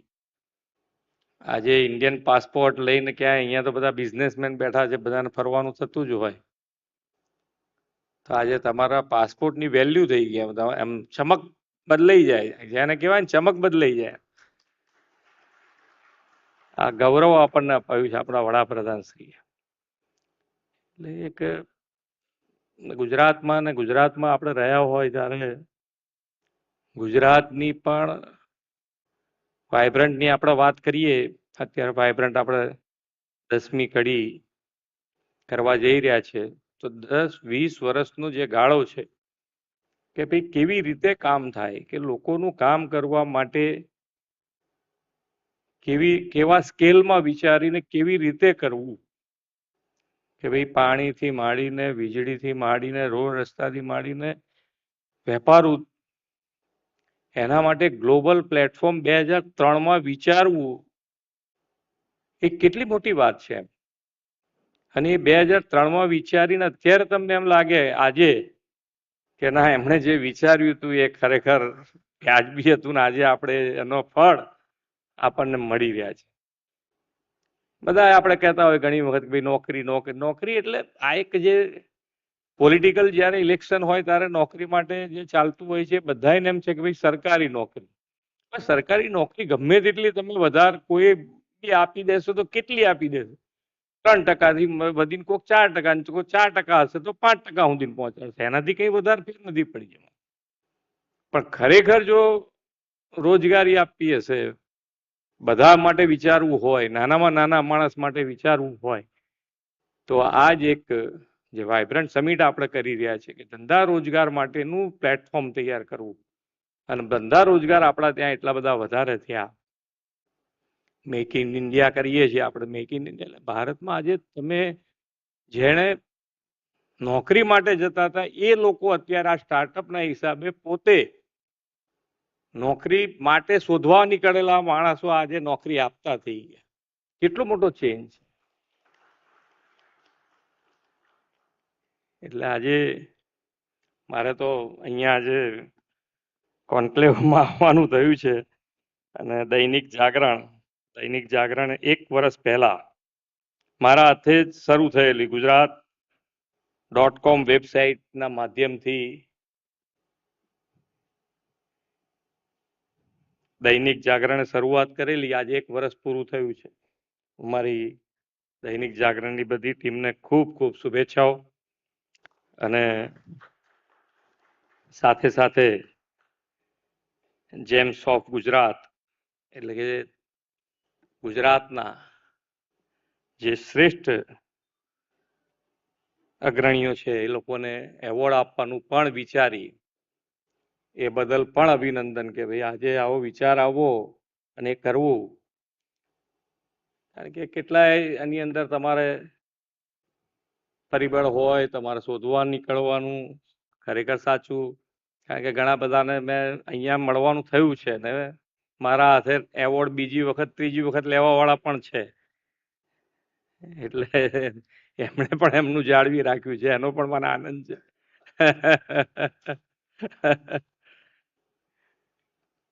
રિવોલ્યુશન તો ચાલ્યા જ કરે ને. એમાં આજે સવારે બી હું એક હેકેથોન સ્પેસ અને યુનિવર્સિટી બંને સાથે મળીને કર્યો હતો. તો એની અંદર પણ એક સાયન્સ અને સાયન્સ માટે પણ કે ભાઈ સાયન્સ તો ચાલે છે પણ સાયન્સ એકલા સાયન્સથી બહારની હેપીનેસ થઈ જશે. પણ ત્યાં જ્યાં જગ્યા ઉપર હતું એટલે એ ત્યાં આધ્યાત્મિક હતા, સંત હતા આપણા. એ કે ભાઈ બહારનું તમે સાયન્સથી બહારની હેપીનેસ થઈ જશે પણ ઇન્ટરનલ હેપીનેસ નહીં હોય તો જેના માટે તમે બધા બેઠા છો જે પ્રોબ્લેમના સોલ્યુશન માટે એ તમે નહીં કરી શકો.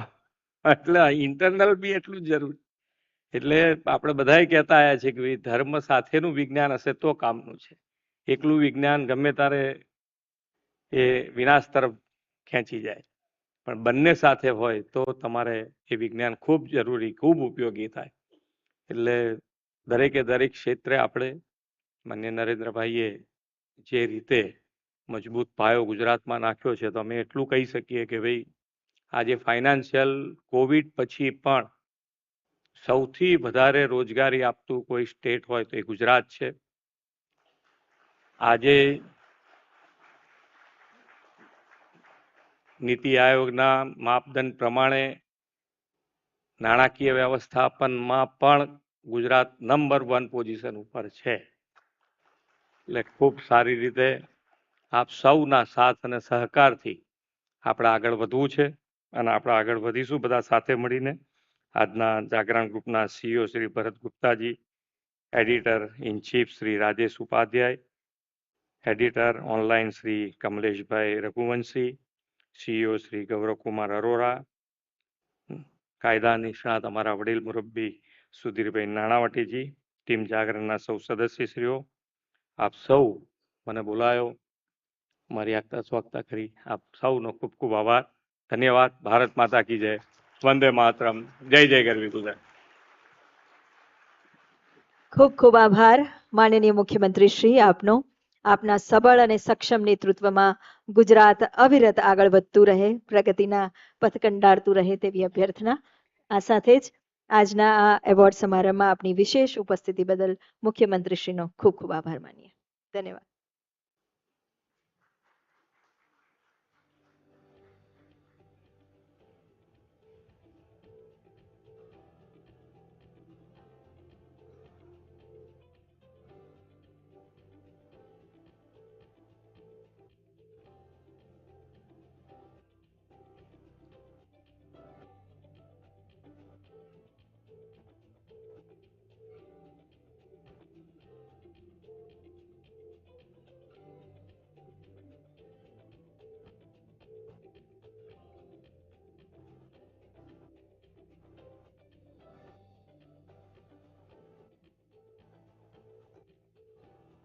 અત્યંત વ્યસ્ત શેડ્યુલની વચ્ચે આપણી વચ્ચે મુખ્યમંત્રી શ્રી પધાર્યા, પણ જાગરણ ન્યૂ મીડિયા ખૂબ ખૂબ આભારી છે માનનીય મુખ્યમંત્રીશ્રીનું કે આપણા જેમ્સ ઓફ ગુજરાત, ગુજરાતની વિકાસ યાત્રામાં જેમણે અનન્ય પ્રદાન કર્યું છે અને કાઠું કાઢ્યું છે તેવા સૌ ગુજરાતીઓ અને ગુજરાતવાસીઓને તેમણે અભિવાદિત કર્યા. સપના વ્યાસ જો આપણી વચ્ચે આવ્યા હોય, સપના વ્યાસ જે હેલ્થ कोच છે, હું सुयश जी ने विनती करीश, मैं अनुरोध करूंगी सुयश जी से कि सपना जी को होलिस्टिक हेल्थ एम्बेसडर अवार्ड प्रदान करें, जो कि एक्टर और एक हेल्थ कोच है. बहुत बहुत अभिनंदन आपको.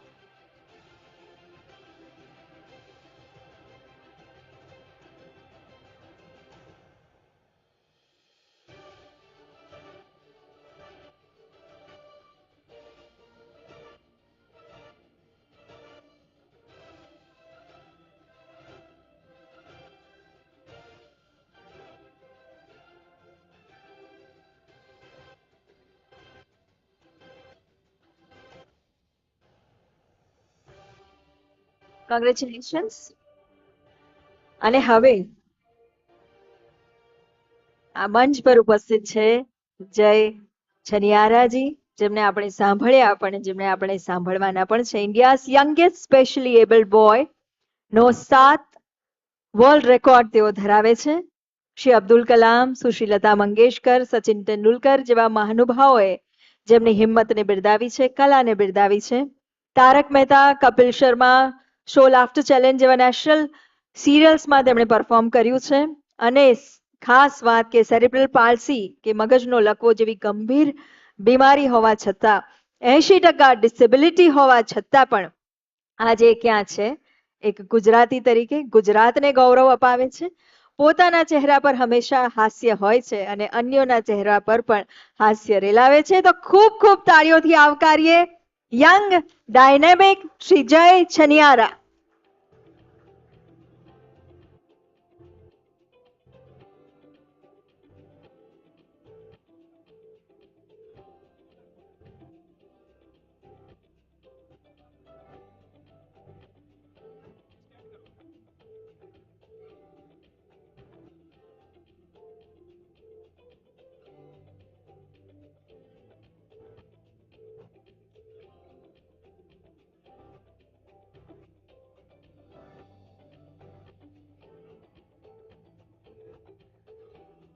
સૌને વિનંતી કરીએ કે આપણે સૌ પોતાનું સ્થાન ગ્રહણ કરી લઈશું.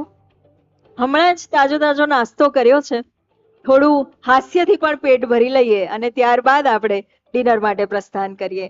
તો આ હાસ્યના હિલોળે ચડવા ચાલો આપણે સૌ તૈયાર થઈએ, સજ્જ થઈએ. સૌને વિનંતી પોતાનું સ્થાન ગ્રહણ કરી લેશો. Thank you.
હાલો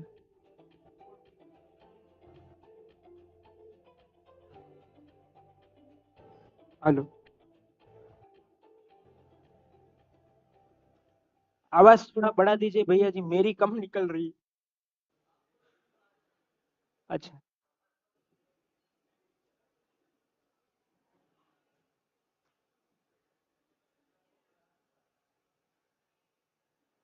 હાલો ખાલી ખુરશીઓને વંદન કરું છું. જેટલા છો એટલા હવે જળવાઈ રહેજો, કારણ કે ભારતમાં જેટલી ઈમાનદારી બચી છે એટલું જ ઓડિયન્સ અત્યારે જોઈ રહ્યો છું.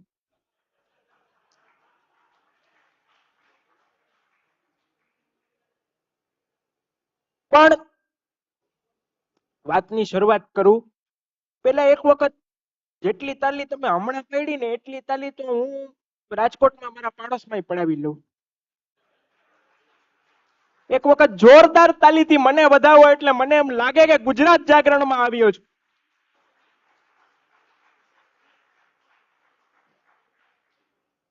कारण के सारा जहां है उसका जो मुस्कुराना सीख ले, सारा जहां है उसका जो मुस्कुराना सीख ले, रोशनी उसी की है जो दिया जलाना सीख ले, रोशनी उसी की है जो दिया जलाना सीख ले. हर गली मंदिर है और हर रास्ता है मस्जिद, हर गली मंदिर है और हर रास्ता है मस्जिद, पर भगवान उसी का है जो सर झुकाना सीख. મુંબઈમાં તો કોઈને ટાઈમ જ નથી, હું તો આખી દુનિયા ફર્યો છું. થાંભલા અરે ભટકાઈને તોય કે સોરી. અમારા એક મિત્ર છે મને કે જયભાઈ કાયમ મુંબઈ આવો છો, મને કે ઘરે આવતા નથી. મેં કીધું મોટું મકાન નહીં છે, જાવ તો ખરા. ગયો તો 10 બાય 10 ની રૂમ જમીન. મેં કીધું જય શ્રી કૃષ્ણ, હું નીકળું. મને કે સુવાનું અહીંયા છે. મેં કીધું 2 જણા તમે, 4 તમારા છોકરા, 5મો હું, સમાસું કેમ? મને કે મારે જોવાનું. હવે જોજો આપણા ગુજરાતીની બુદ્ધિ કેટલી. એક ચાદર પાયત્રી, 2 છોકરા સુવડાવ્યા. છોકરા સુઈ ગયા ને તો પોટલું વાળીને ખીતીએ ટીંગાડી. મેં કીધું આની બુદ્ધિ કે વાતું. બીજી 2 ચાદર પાયત્રી, બીજા 2 છોકરા સુવડાવ્યા. છોકરા સુઈ ગયા ને તો પોટલું વાળીને ખીતીએ ટીંગાડી દીધું. મને કે કેમ જગ્યા થઈ ગઈ, તમ તારે હવે સુઈ જાવ. હું સુઈ ગયો ને તો સવારે હું લટકતો. પણ મને અહીંયા 2 ઓપ્શન આપ્યા છે કે ગુજરાતી પણ બોલો અને હિન્દી પણ બોલો, પણ હું મારી ગુજરાતી જ પસંદ કરીશ. એનું કારણ છે કે અંગ્રેજી ભાષાના આટલા બધા આક્રમણ વચ્ચે અમે થોડાક જ લોકો છીએ જેને મંચ પરથી ગુજરાતી ભાષાને જીવતી રાખી છે. કારણ કે અંગ્રેજીમાં હવે તમને તાલી પાડવાનું મન થશે. અંગ્રેજીમાં તમે 5 કરોડનો ચેક લખો તો શું લખો કે ₹5 કરોડ ઓનલી. અંગ્રેજીમાં 5 કરોડ પણ ઓનલી છે. જ્યારે આપણા ગુજરાતીમાં ચેક લખાય તો શું લખાય કે અંકે ₹5000 પૂરા. તો આ સંતોષની ભાષાના વારસદારો છે ને એનું કાયમના માટે ગર્વ રાખ. અમે ચેન્નાઈ ગયા હતા, ચેન્નાઈ પ્રોગ્રામ કરવા હતા. આયોજક મને કહે હોટલમાં જમવાનું ફાવે? મેં કીધું સારી હોટલ હોય તો ફાવે. વેઇટર ને બોલાવે. વેઇટર કમ ઓન કીધું ને એટલે આવ્યું. હિન્દીમાં મેં કીધું પ્યાજ चाहिए, આમ નામ ઉભો રહી. પછી મેં ઇંગ્લિશમાં કીધું, મેં કીધું હેવ યુ ઓનિયન પ્લીઝ, આમ નામ ઉભો રહી. પછી મારો મગજ ગયો, હું બાવડું પકડીને કિચનમાં લઈ ગયો. મેં ધીસ ઇઝ ઓનિયન. મને કે ડોંગરી કયો ને, હું અમદાવાદનો. પછી અમે પ્રોગ્રામમાં ગયા તો આયોજક મને કે એકાદું ગીત ગાવું પડશે. હવે નીતિન સર આપણો વિષય હાસ્ય રસ, ગીતમાં મેળ પડે. એટલે મેં ભગવાનનું નામ લઈને કૃષ્ણ ભગવાનનું એક ખૂબ પ્રચલિત ભજન ઉપાડ્યું કે અરે દ્વારપાલો કનૈયા સે કહ દો કે દર પે સુદામા गरीब आ गया है कि दर पे सुदामा गरीब आ गया है भटकते भटकते जाने कहाँ से तुम्हारे महल के करीब आ गया है. આ એક લીટી પૂરી કરી કે કાળિયો આવ્યો લુંગી પહેરી. કલર જાય તો પૈસા પાછા. નાડકુંડે માડકુંડે નાડકુંડે, please this song translate in a south Indian language, otherwise મનની નન્નકુડે નન્નકુડે નન્નકુડે. હવે હું હલવાણો, આનું સાઉથ ઇન્ડિયન ક્યાંથી કરવા છે? ઓર્ગેનાઇઝર મને કે અમે તો ખાલી તમને બોલાવ્યા છે, સ્પોન્સર આ લોકો. હવે ગાવું જ પડશે, નતર પેમેન્ટ નહીં મળે ને. હું એવો મૂંઝાણો, એટલે મેં આનું આ ગીત ભગવાનનું નામ લઈને સાઉથ ઇન્ડિયન નું કર્યું. હવે અમદાવાદ કે ઉપર છોડું છું, ગમે તો તાલીથી વધાવજો. કે નાડ કુંડે ઈ નાડ કુંડે સાવર કુંડે દામોદર કુંડે. એને જ મજા આવી, પૈસા ઉડાડવા આવ્યો. મને કે બીજું ગાવ. હવે કીધું આનું બીજું ક્યાંથી કાઢ? મેં તોય ગાયો કે હાથી પાણી પીવે, મોટી મોટી સુંઠે, ગોપીનાથ મુંડે દામોદર.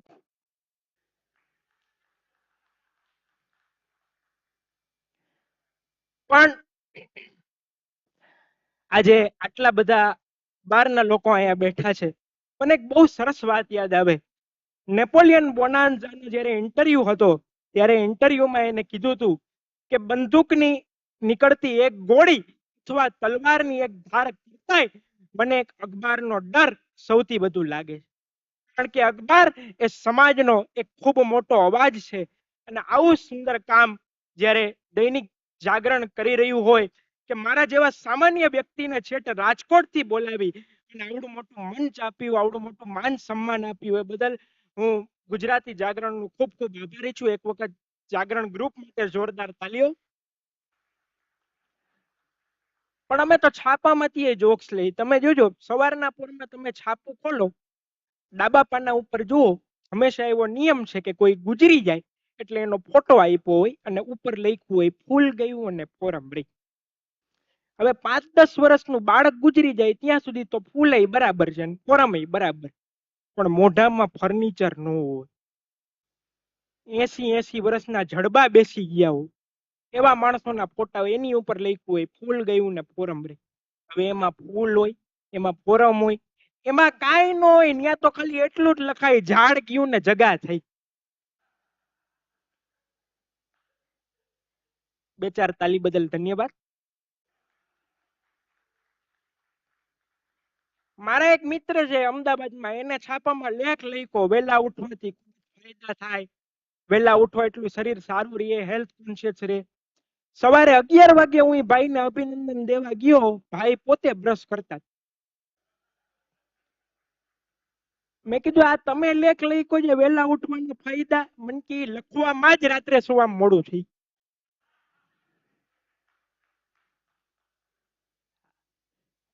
एक बार एक मालिक ने नया नया शोरूम खोला, उसमें एक सेक्रेटरी रखा और सेक्रेटरी से कहा कि कोई भी ग्राहक आए तो अपने धंधे की बातें बड़ी बड़ी करनी, समाज में हमारी आबरू जम जानी चाहिए. सेक्रेटरी बोला ठीक है सर. ग्राहक आया, मालिक ने सेक्रेटरी से कहा, सेक्रेटरी जी सर, सर के लिए पानी लेकर आओ. सर चांदी के गिलास में लेके आऊं या कांच के गिलास? चांदी के गिलास में लेके आओ. सेक्रेटरी मेरी गाड़ी निकालो, बाहर जाना है. सर वो नई नई ऑडी ली है वो निकालूं या पुरानी मर्सिडीज निकालूं? मालिक ने कहा नहीं, ऑडी निकाल. फिर मालिक ने सेक्रेटरी से कहा, सेक्रेटरी घर पे पिताजी को फोन कर देना, मैं खाने के लिए नहीं आऊं. कौन से पिताजी, मुंबई वाले या अहमदाबाद वाले? लंदन के हीथ्रो एयरपोर्ट पे बूट पॉलिश करने के मशीन है, लेकिन मशीन कैसे पता है? एक पैर डालो पॉलिश हो जाए, पैर निकालो, दूसरा पैर डालो पॉलिश हो जाए, लेकिन दूसरा पैर मशीन पकड़ के रख. जब तक 5 पाउंड डालोगे नहीं, निकलेगा नहीं. हमारे नितिन सर पहुंच गए, एक पैर डाला पॉलिश हो गई, दूसरा पैर दूसरे मशीन में डाला, मुफ्त में पॉलिश करवा के निकल. मजा बाद में आया, जैसे ही फॉरेनर आया, मशीन में पाँव डाला, मशीन ने 5 पाँव पकड़ लिया, 5 पाउंड डालो. और मैंने तो હવે હું થોડું ગુજરાતી કહીશ કારણ કે આમાં સૌને આનંદ આવશે. મેં તો એવા એવા ઘર જોયા છે ફોરેનમાં, લંડનમાં ને મસ્કતમાં, કે આપણા ગુજરાતીઓ પાસે પોતાના 8-8 મકાન છે અને ધોળિયાઓને ભાડે દીધા છે. This is fact. અને હું રાજી ઈ વાતે થયો કે જે અંગ્રેજોની 100 વર્ષ આપણે ગુલામી કરી એના ને એના દેશમાં એને ભાડે મકાનમાં રાખવા, ગુલામીનો આનાથી મોટો બદલો બીજો એકે હોય જ ન શકે. અને તમે છે ને એરપોર્ટ ઉપર કોક દી ફ્લાઇટ નું એનાઉન્સમેન્ટ સાંભળ્યું, છોકરીઓ સરસ મજાની એવું મીઠું મીઠું બોલતી હોય, આપણને ગલગલિયા થવા માંડે. एयरपोर्ट पर कोक दी फ्लाइट નું एनाउंसमेंट સાંભળો, कृपया ध्यान दें, सेट एयरवेज की उड़ान संख्या 65091 अब दिल्ली से अहमदाबाद आ पहुंची है. यात्रियों से निवेदन है कि वो द्वार क्रमांक 1 से विमान की ओर प्रस्थान करे. એવું સરસ મજાનું બોલતા હોય તો આપણને એમ થાય ભલે ફ્લાઇટ 2 કલાક મોડી થાય, પણ આનું સાંભળે રાખી. એનાથી આગળ તમારે મજા લેવી હોય ને, અમદાવાદના રેલવે સ્ટેશનમાં જાય, कृपया ध्यान दे, बॉम्बे सेंट्रल से निकल के सीधी ओखा की ओर जाने वाली 9005 सौराष्ट्र मेल कुछ ही समय में प्लेटफॉर्म नंबर 1 से छूटे. आपकी यात्रा सुखद रहे. આ રેલવે સ્ટેશન નું નામ. હવે જો તમારે સાચી મજા લેવી હોય ને તો અમદાવાદના બસ સ્ટેન્ડમાં જાજો એસટી ડેપો. અવાજ જો એસટી ડેપો જેવો લાગે ને તો જ ચાલી પડજો. અમદાવાદ રાજકોટ,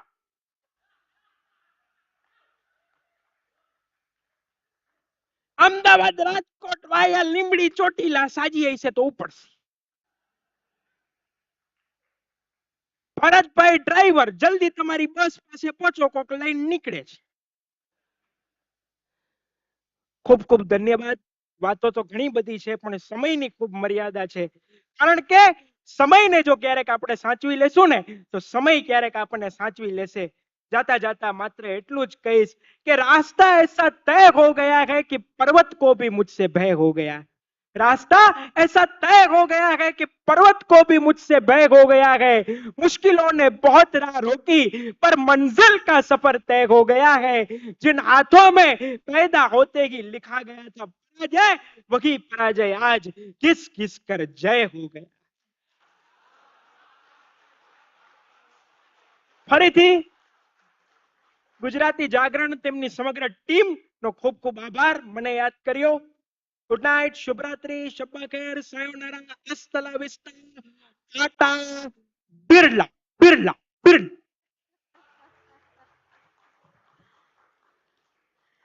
ખૂબ ખૂબ આભાર. ફરી એકવાર જોરદાર તાળીઓના ગડગડાટથી આપણે વધાવી લઈએ જયભાઈને. જે જોમ અને જુસ્સો આપણા સૌમાં, જે પોઝિટિવિટી આપણા સૌમાં તેમણે ભરી છે, મને લાગે આ જે જેમ્સ ઓફ ગુજરાત છે એવા અનેક જેમ્સ ઓફ ગુજરાતને ઉભરવામાં એ બળ તરીકે ચોક્કસ સાબિત થશે. મંજિલની વાત કરી, આપણી મંજિલ તરફ તો આપણે સૌ આગળ વધીએ, કામ કરીએ, મહેનત કરીએ અને એ દિશામાં પહોંચીએ કે આ જેમ્સ ઓફ ગુજરાતમાં આવા જ ગુજરાતીઓ ઉભરીને આવે. પણ અત્યારે આપણી મંજિલ બહાર રાહ જોઈ રહી છે, તો સૌને આમંત્રિત કરીએ ડિનર માટે. ફરી એકવાર આપ સૌની ઉપસ્થિતિ બદલ જાગરણ ન્યૂ મીડિયા તરફથી, ગુજરાતી જાગરણ તરફથી આપ સૌનો ખૂબ ખૂબ આભાર.